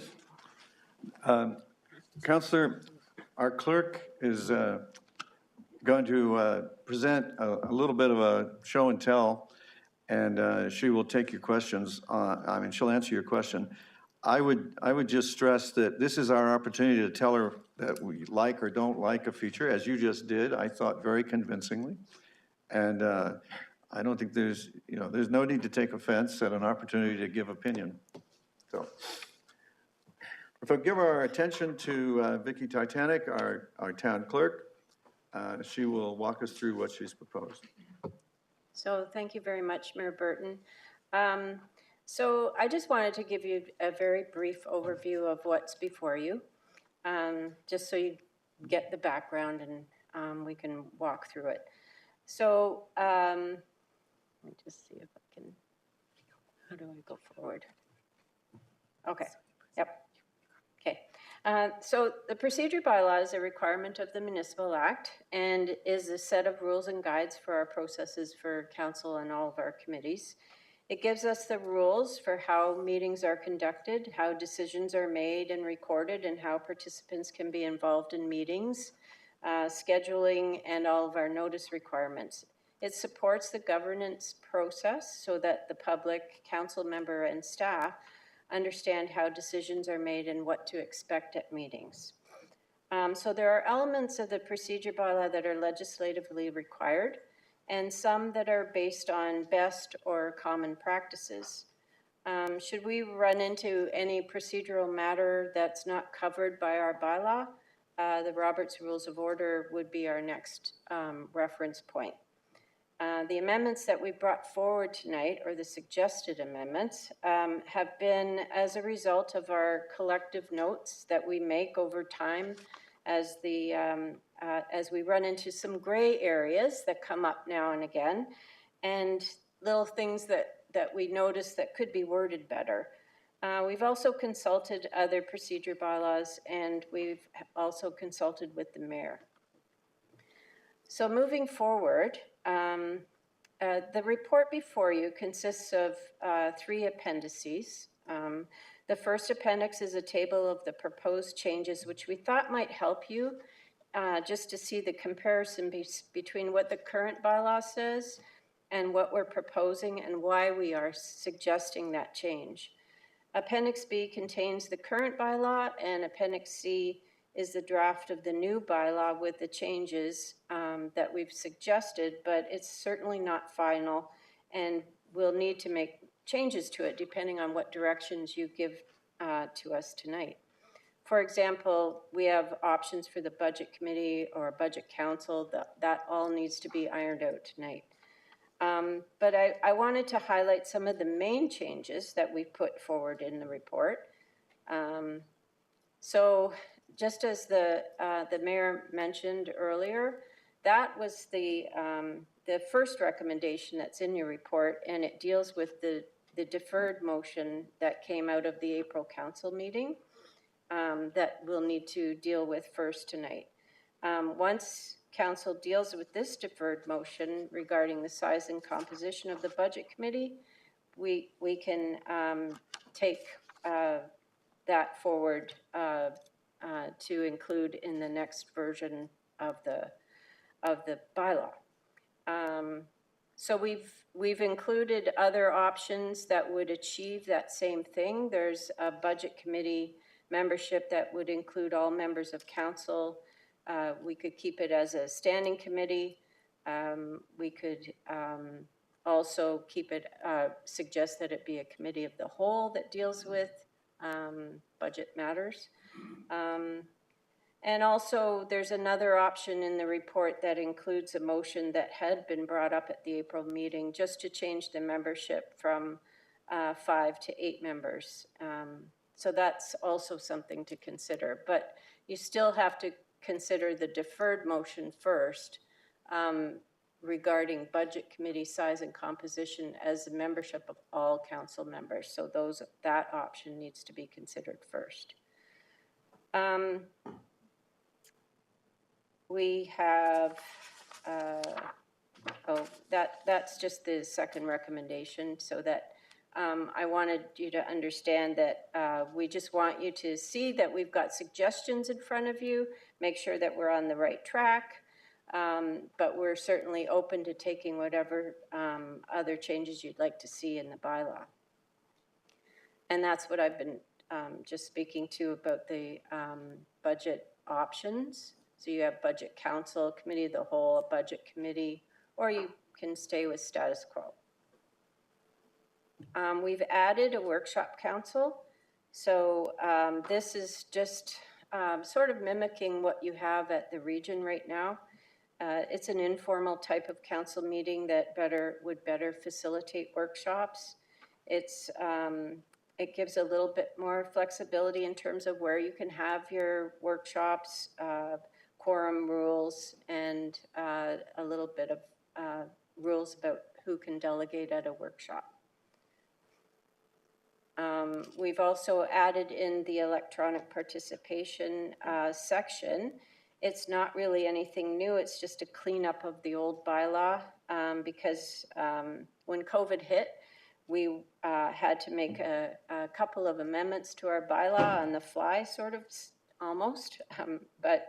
So this is just a reorg of some of the sections that we had added over the last couple of years. The point that Councillor O'Meara made earlier is when we lose sight of you on the camera, we don't know if you're still in the meeting. So if you picture us here in the council chamber, we can see you, and we can see when you get up and leave the room or you get up and leave the meeting, because part of the rules in the procedure bylaws that we record your attendance. And when it's an electronic meeting, we can't see you when you disappear.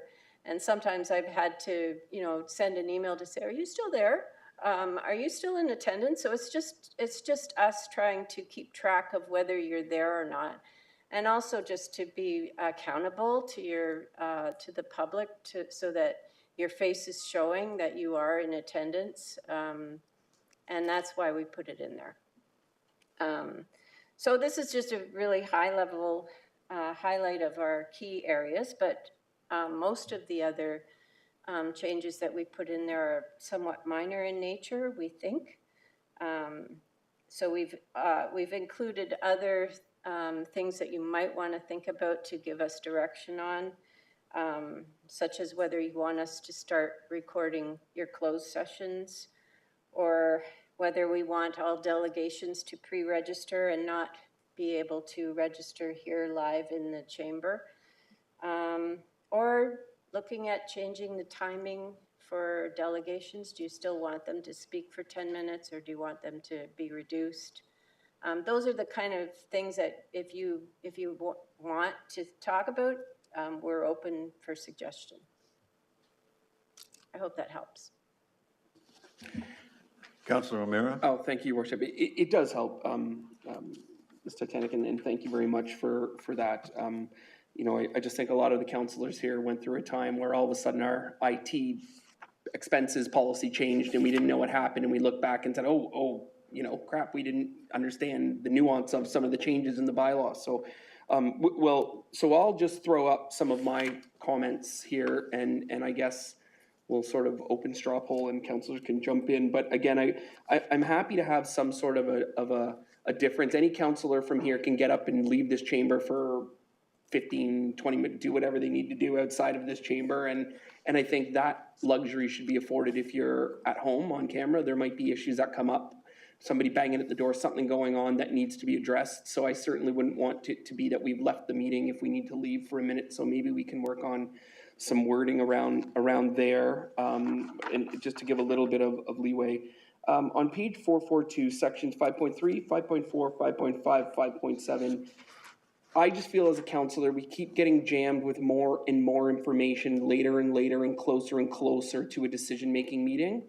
And I don't think it helps us make good decisions. I would rather the cutoff be earlier, so we're all very clear on the information we have before us, and we limit as much as possible last minute information coming in that we may need to seek advice on, we may need more information on, and we don't have time to activate that. So I'm cautious about those items in that section that's been amended. 5.4, and again, I'm saying this as a region and town councillor, but I'm afraid by a simple clause in here, we've doubled our town councillors' commitments to P&D. I personally would rather a 4 o'clock on if we need a little extra time. At least it's one day and we can get through what we need to get through, rather than having to designate 2 complete evenings, if that's what's going on. But I'm cautious. I'm cautious of the work slip that we're asking, in particular, our town colleagues to do, when that's not a part of what their duties were assigned at that point. On section 14.4 on motions, this is just reading to me with some recency bias here about what it is when we receive a motion to receive. If we're going to say that it's not an endorsement of the matter, I would certainly like language in that to the effect that we expect our motions to receive to be fact-based and non-opinionated. I would expect some language to make sure that what we receive as information to receive is non-biased and non-opinionated and completely fact-based. So I'd like some language around that one to be incorporated into that one as well. And with that, Your Worship, those are my comments on the issue. Thank you. Thank you. Before I turn to the lineup, just to supplement your concern about the camera question, Madam Clerk, is it the case that the province's legislation permits participation by telephone? It does, yes. I wonder if, given that, a requirement about a camera might have some difficulty making sense. This is true. We can work on the wording there. All right. Thank you. Councillor Elgar? Thank you very much, through you, Mayor Burton.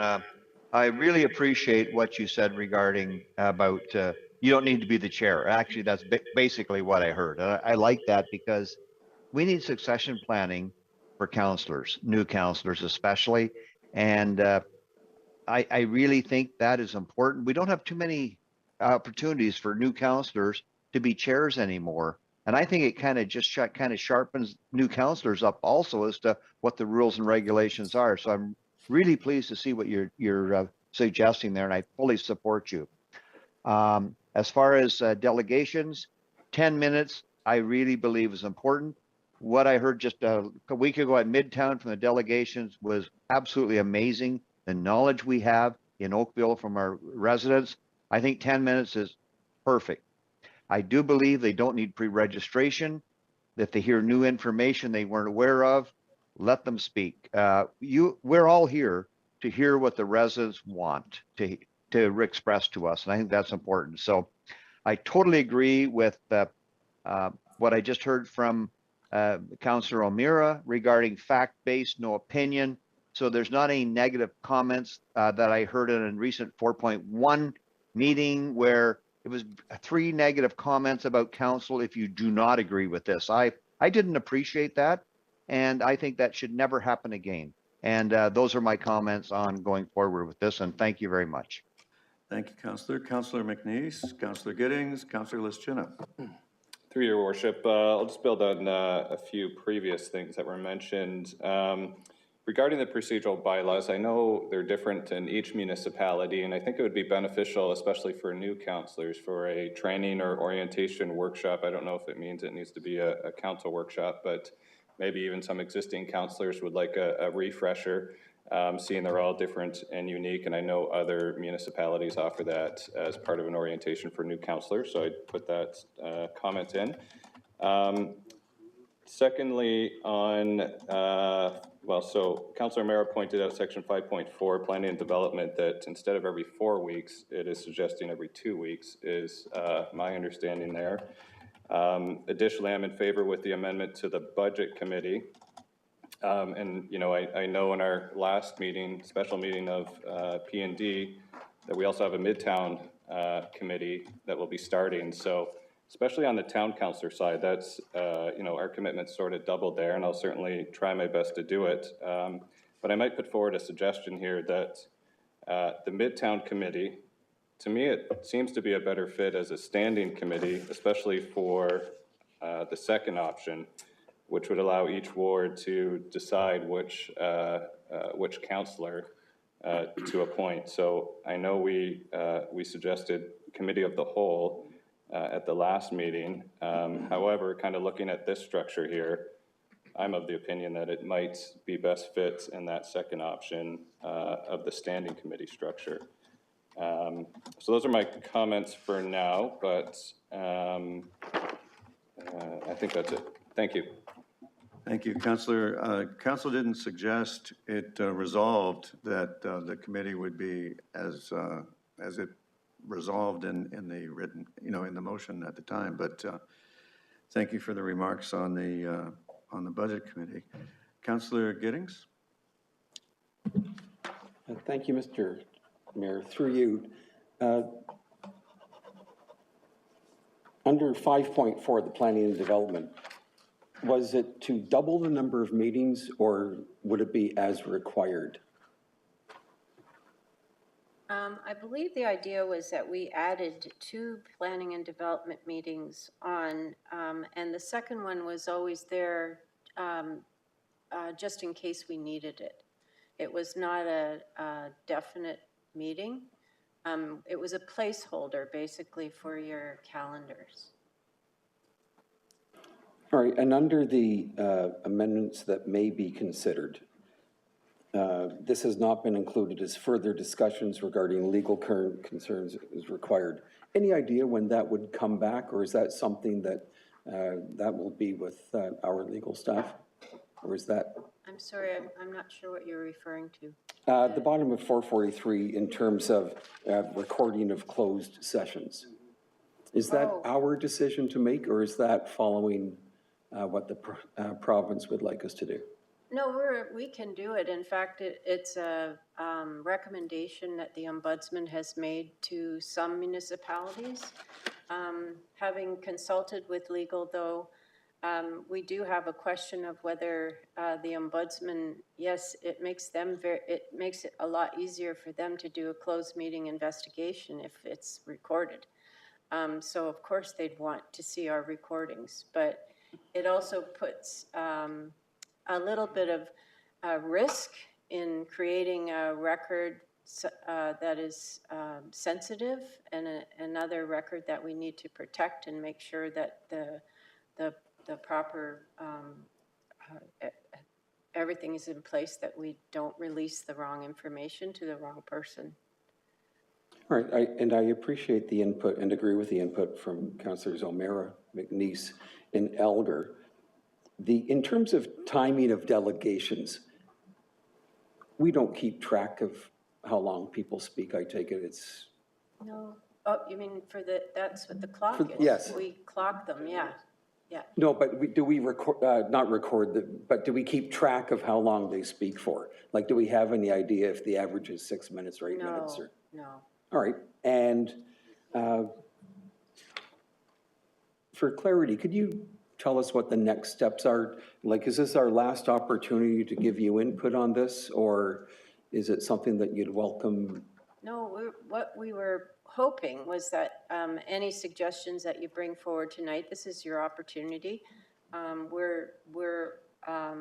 were hoping to bring a more final version of the bylaw after your suggestions this evening to the June meeting. But if it's still not what you want, we're not going to ask you to pass a bylaw unless you're comfortable with it. So, you know, we'll do the next go around, and if we don't make it, we'll just keep going until you're satisfied with it. We'll have to double those meetings as well.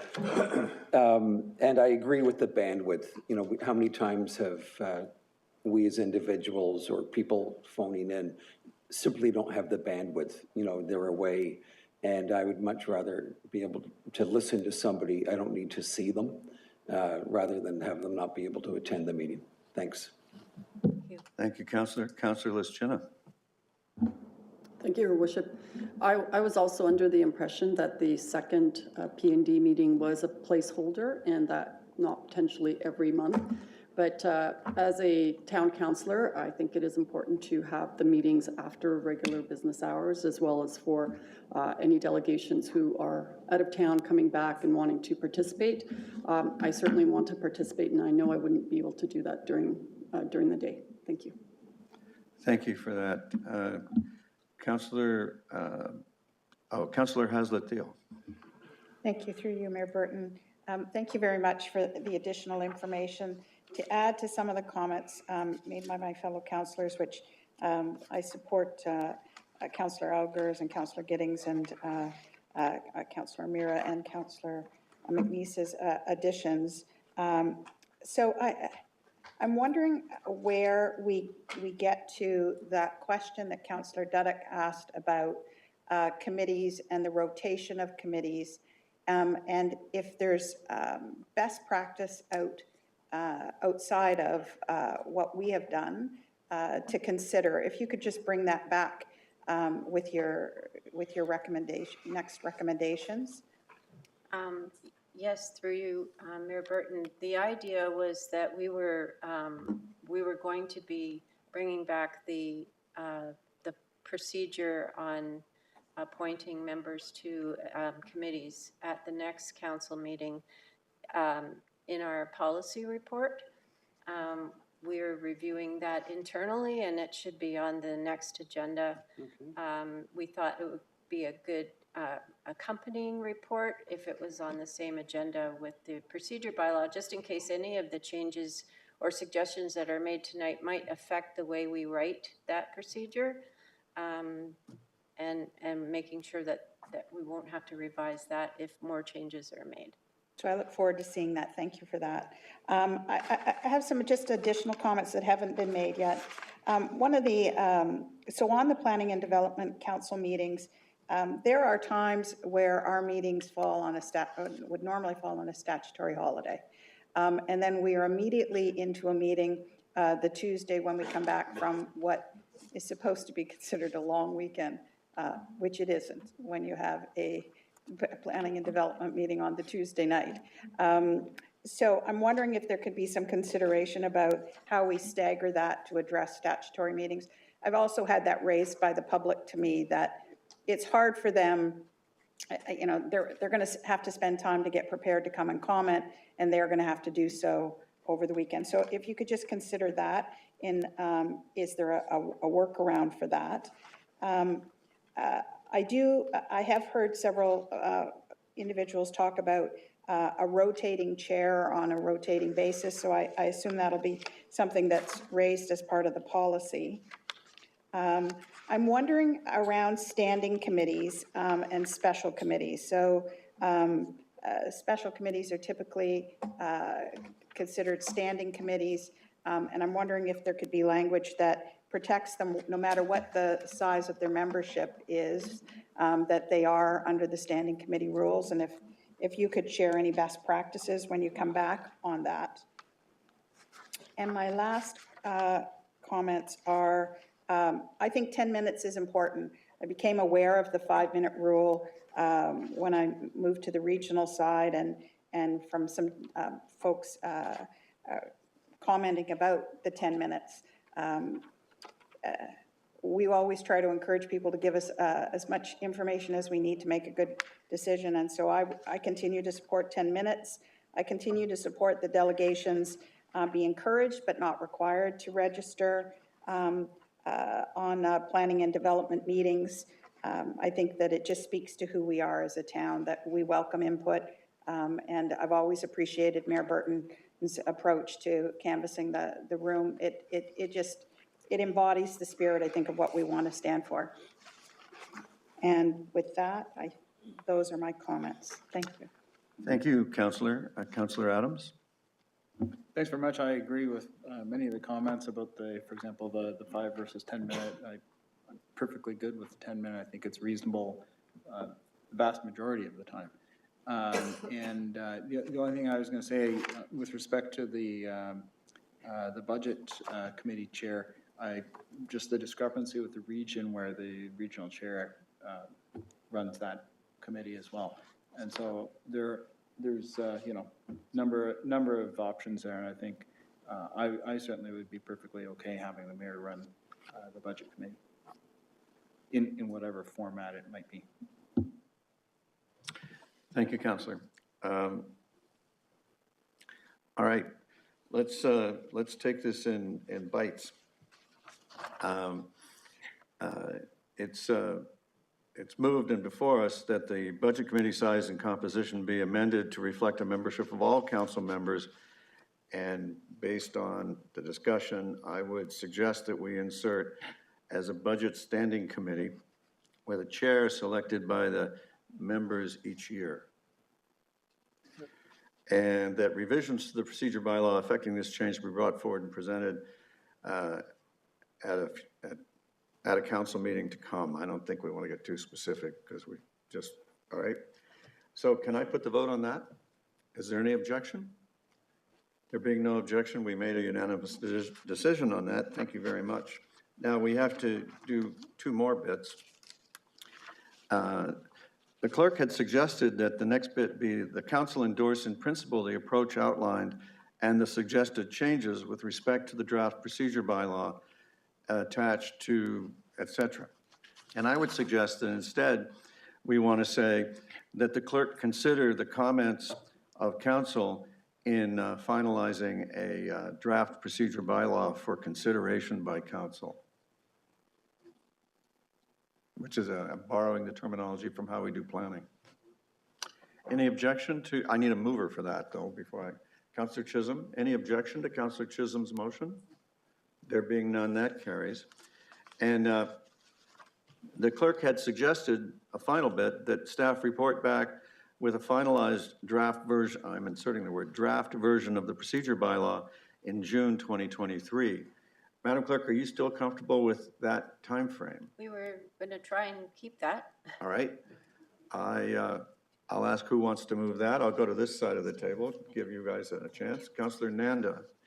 Any objection to Councillor Nanda's motion? Councillor Chisholm. Your Worship, so there's no legal binding, anything that we have to worry about on a timing issue. So if you're not ready to be in June, if we said it's going to be late June, early July, there's no issue with that, with timing. We're going to make sure that our notice is given to give 14 days notice, I believe. So as long as we get a notice out 14 days before the June meeting, if it doesn't get passed, we've still given notice and it'll just continue. Thank you. If I could just clarify one thing, when you said that the budget committee would be a standing committee, it would be a standing committee of all members of council? That's what I read, Okay. yes. Okay. I have the text here. If after the meeting, I'll give it to you. I know you're not at your station, so. All right. There being no objection to Councillor Nanda's motion, I declare it carried. Thank you, everybody. We dealt with 10.1 and 10.2, and we have no advisory committee minutes. And so, good news. It would be in order for a motion to rise and report. Councillor Longo gets on the minutes. Any objection? There being no objection, Councillor Longo's motion to rise and report carries. I rise and report the Committee of the Whole met and made recommendations on consent items 7.1, 7.2, 7.3, 7.4, 7.5, 7.6, and 7.7. Discussion items 9.1, 9.2, 9.3, 9.4, 9.5, 9.6, 9.7, and 9.8, and the confidential discussion items 10.1 and 10.2, as noted by the clerk. It would now be great to have a mover and seconder to adopt the report. Councillor Shi, thank you for moving that. Councillor Giddings, thank you for seconding it. Is there any objection to the report? Madam Clerk, there being none, the report is adopted. I have there is some new business, and I have something. So I want to take this opportunity to extend an invitation to the entire community to join us for two events that will be held in the month of June. As part of our commitment to inclusivity and celebration of diverse cultures, these events hold great importance in fostering unity and understanding among our residents. The first event, in honor of Black Music Month, will take place on June 1st from 10:30 to 11 a.m. at Town Hall. We will gather to appreciate and acknowledge the profound impact that Black musicians and artists have had on our cultural landscape. I encourage everyone to join us in this celebration of Black culture and its influence on the world of music. The second event, on June 5th, from 9 to 9:30 a.m. at Town Hall, will be the Pride Month flag-raising ceremony. This event holds great significance as we come together to show our support for the LGBTQ+ community. And given the unanimous council support for the Pride Crosswalk, I imagine we'll see everyone there. Councillor O'Meara and then Councillor Shi. Thank you very much, Your Worship. I just wanted to offer my condolences and hopefully all of Council's condolences on the passing of Ken Pollock. And Ken was one of the original Bronte boys, an original firefighter in the village of Bronte, and spent many an afternoon on a bench down at Fisherman's Pier. There is a Bronte's Fisherman's Memorial that he helped spearhead and get placed down there, and right across from it is a bench that bears his name on it to this day. It was a couple of weeks ago that we lost Ken, and he leaves behind 6 children, 10 grandchildren, and 8 great-grandchildren. But they all are all still in and about the Bronte area, and he will long be missed sitting down on the pier. And his knowledge of Bronte was extensive, and the book he wrote on it was quite a read as well. So on behalf of myself and council, to the Pollock family, our condolences. Thank you very much, Councillor O'Meara, for doing that on our behalf. Councillor Shi. Thank you, Mr. Mayor. So Councillor Nander and I would like to express our gratitude to our dedicated staff and the Mayor's office to their invaluable support during the 2 significant Asian Heritage Month events. The first event, the May 1st kickoff and flag raising, was followed by memorable May 16th celebration night. We were thrilled to see a remarkable turnout, over 500 residents who attended both occasions. We extend our heartfelt thanks to everyone involved in making this event a resounding success. Thank you. Thank you very much, Councillor Shi. Councillor Knoll, your hand disappeared? All right. Very well. The next item of new business is the notice of motion to be considered at the next council meeting to be held on June 19th. And that is a notice of motion offered by Councillors Haslett-Thiel and Duddick. And councillors, it occurs to me to ask if you would like to waive the procedure and consider it tonight. Then Councillor Duddick, would you like to move that we waive the procedure to take the matter up tonight? And Councillor Haslett-Thiel, would you like to second it? Is there any objection to that motion? It carries unanimously. I reversed your positions because I noticed that you were the other order on the main motion, and I just thought we'd go for equality or something. It's a very long motion. Councillors, do you want to take turns reading it? What do you want to do about the length of this thing? It's it's a pretty long motion. It's been in the media a lot. Do you want to give a summary of it?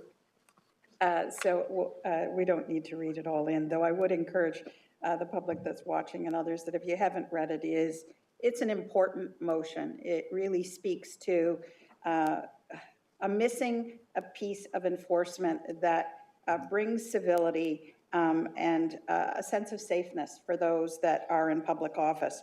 While we have municipal codes of conduct, there have been several incidents outside of our chambers and other municipalities where disrespectful behavior and workplace harassment has occurred, and yet the individuals were not able to be held to account. And so this is simply an accountability motion to encourage and support the Ontario Big City Mayor's motion, as well as the Association of Municipalities of Ontario, that the Ontario government support MPP Stephen Blah's introduction of a Stopping Harassment and Abuse by Local Leaders Act, and to do what it takes to create the right environment so we can encourage and bring more people into public service and make them feel that they will not face harassment or disrespectful behavior.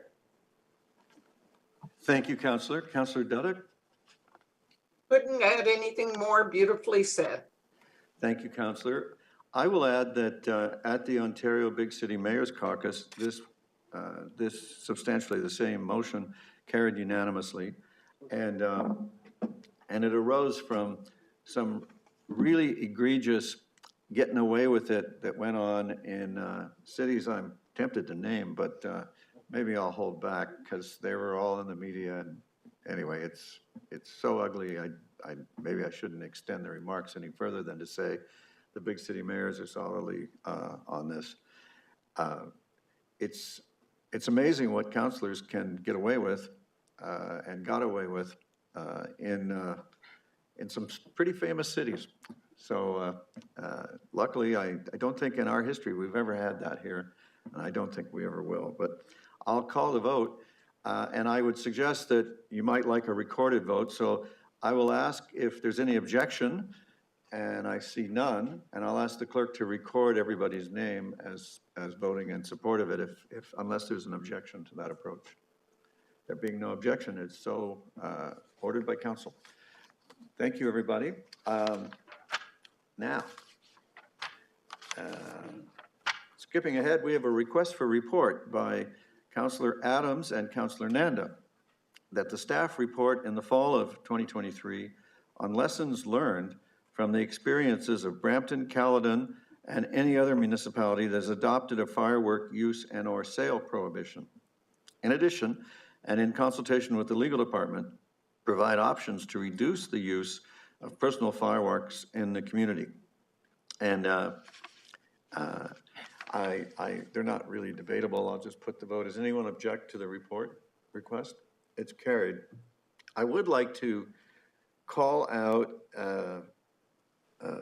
Councillor O'Meara for a very, very smart message he wrote to some constituents, I think only today, on this matter. And Councillor O'Meara, I'm calling attention to your remarks because you might like an opportunity to reprise them here. The huge difficulty he put his finger on, and I don't want to put my finger where his was. So I'm offering you the chance, sir, if you want to speak to that. Well, I appreciate the opportunity, and thank you to my council colleagues for bringing the report forward. As some of you may know, the past weekend was a bit of a mess in the Brawny area, where the police had to shut down Lakeshore Road, and there were multiple arrests and these sorts of things. And I mean, I think the idea is just, banning fireworks in our town alone will not stop this. Police response are incredible always, and will continue to be. But I have tried to encourage parents and people involved to know where your kids are and know what your children are doing and know where you're bringing them and dropping them off and know who they're with and what they're up to. Because at the end of the day, and your worship has often said that, we get the community that we with the efforts that we put into it. And if this type of antisocial behavior is not an easy solve, but it's one that all of us need to work towards. And I would certainly hope that all the residents know that council is working towards doing whatever we can do, but knowing that none of us want to have roaming mobs of law enforcement on every street corner all night long in case there is antisocial behavior. But we're working towards that, and we're all partners in this community, and I would certainly hope that parents and everybody are part of that solution as well. So thank you for the opportunity, Your Worship.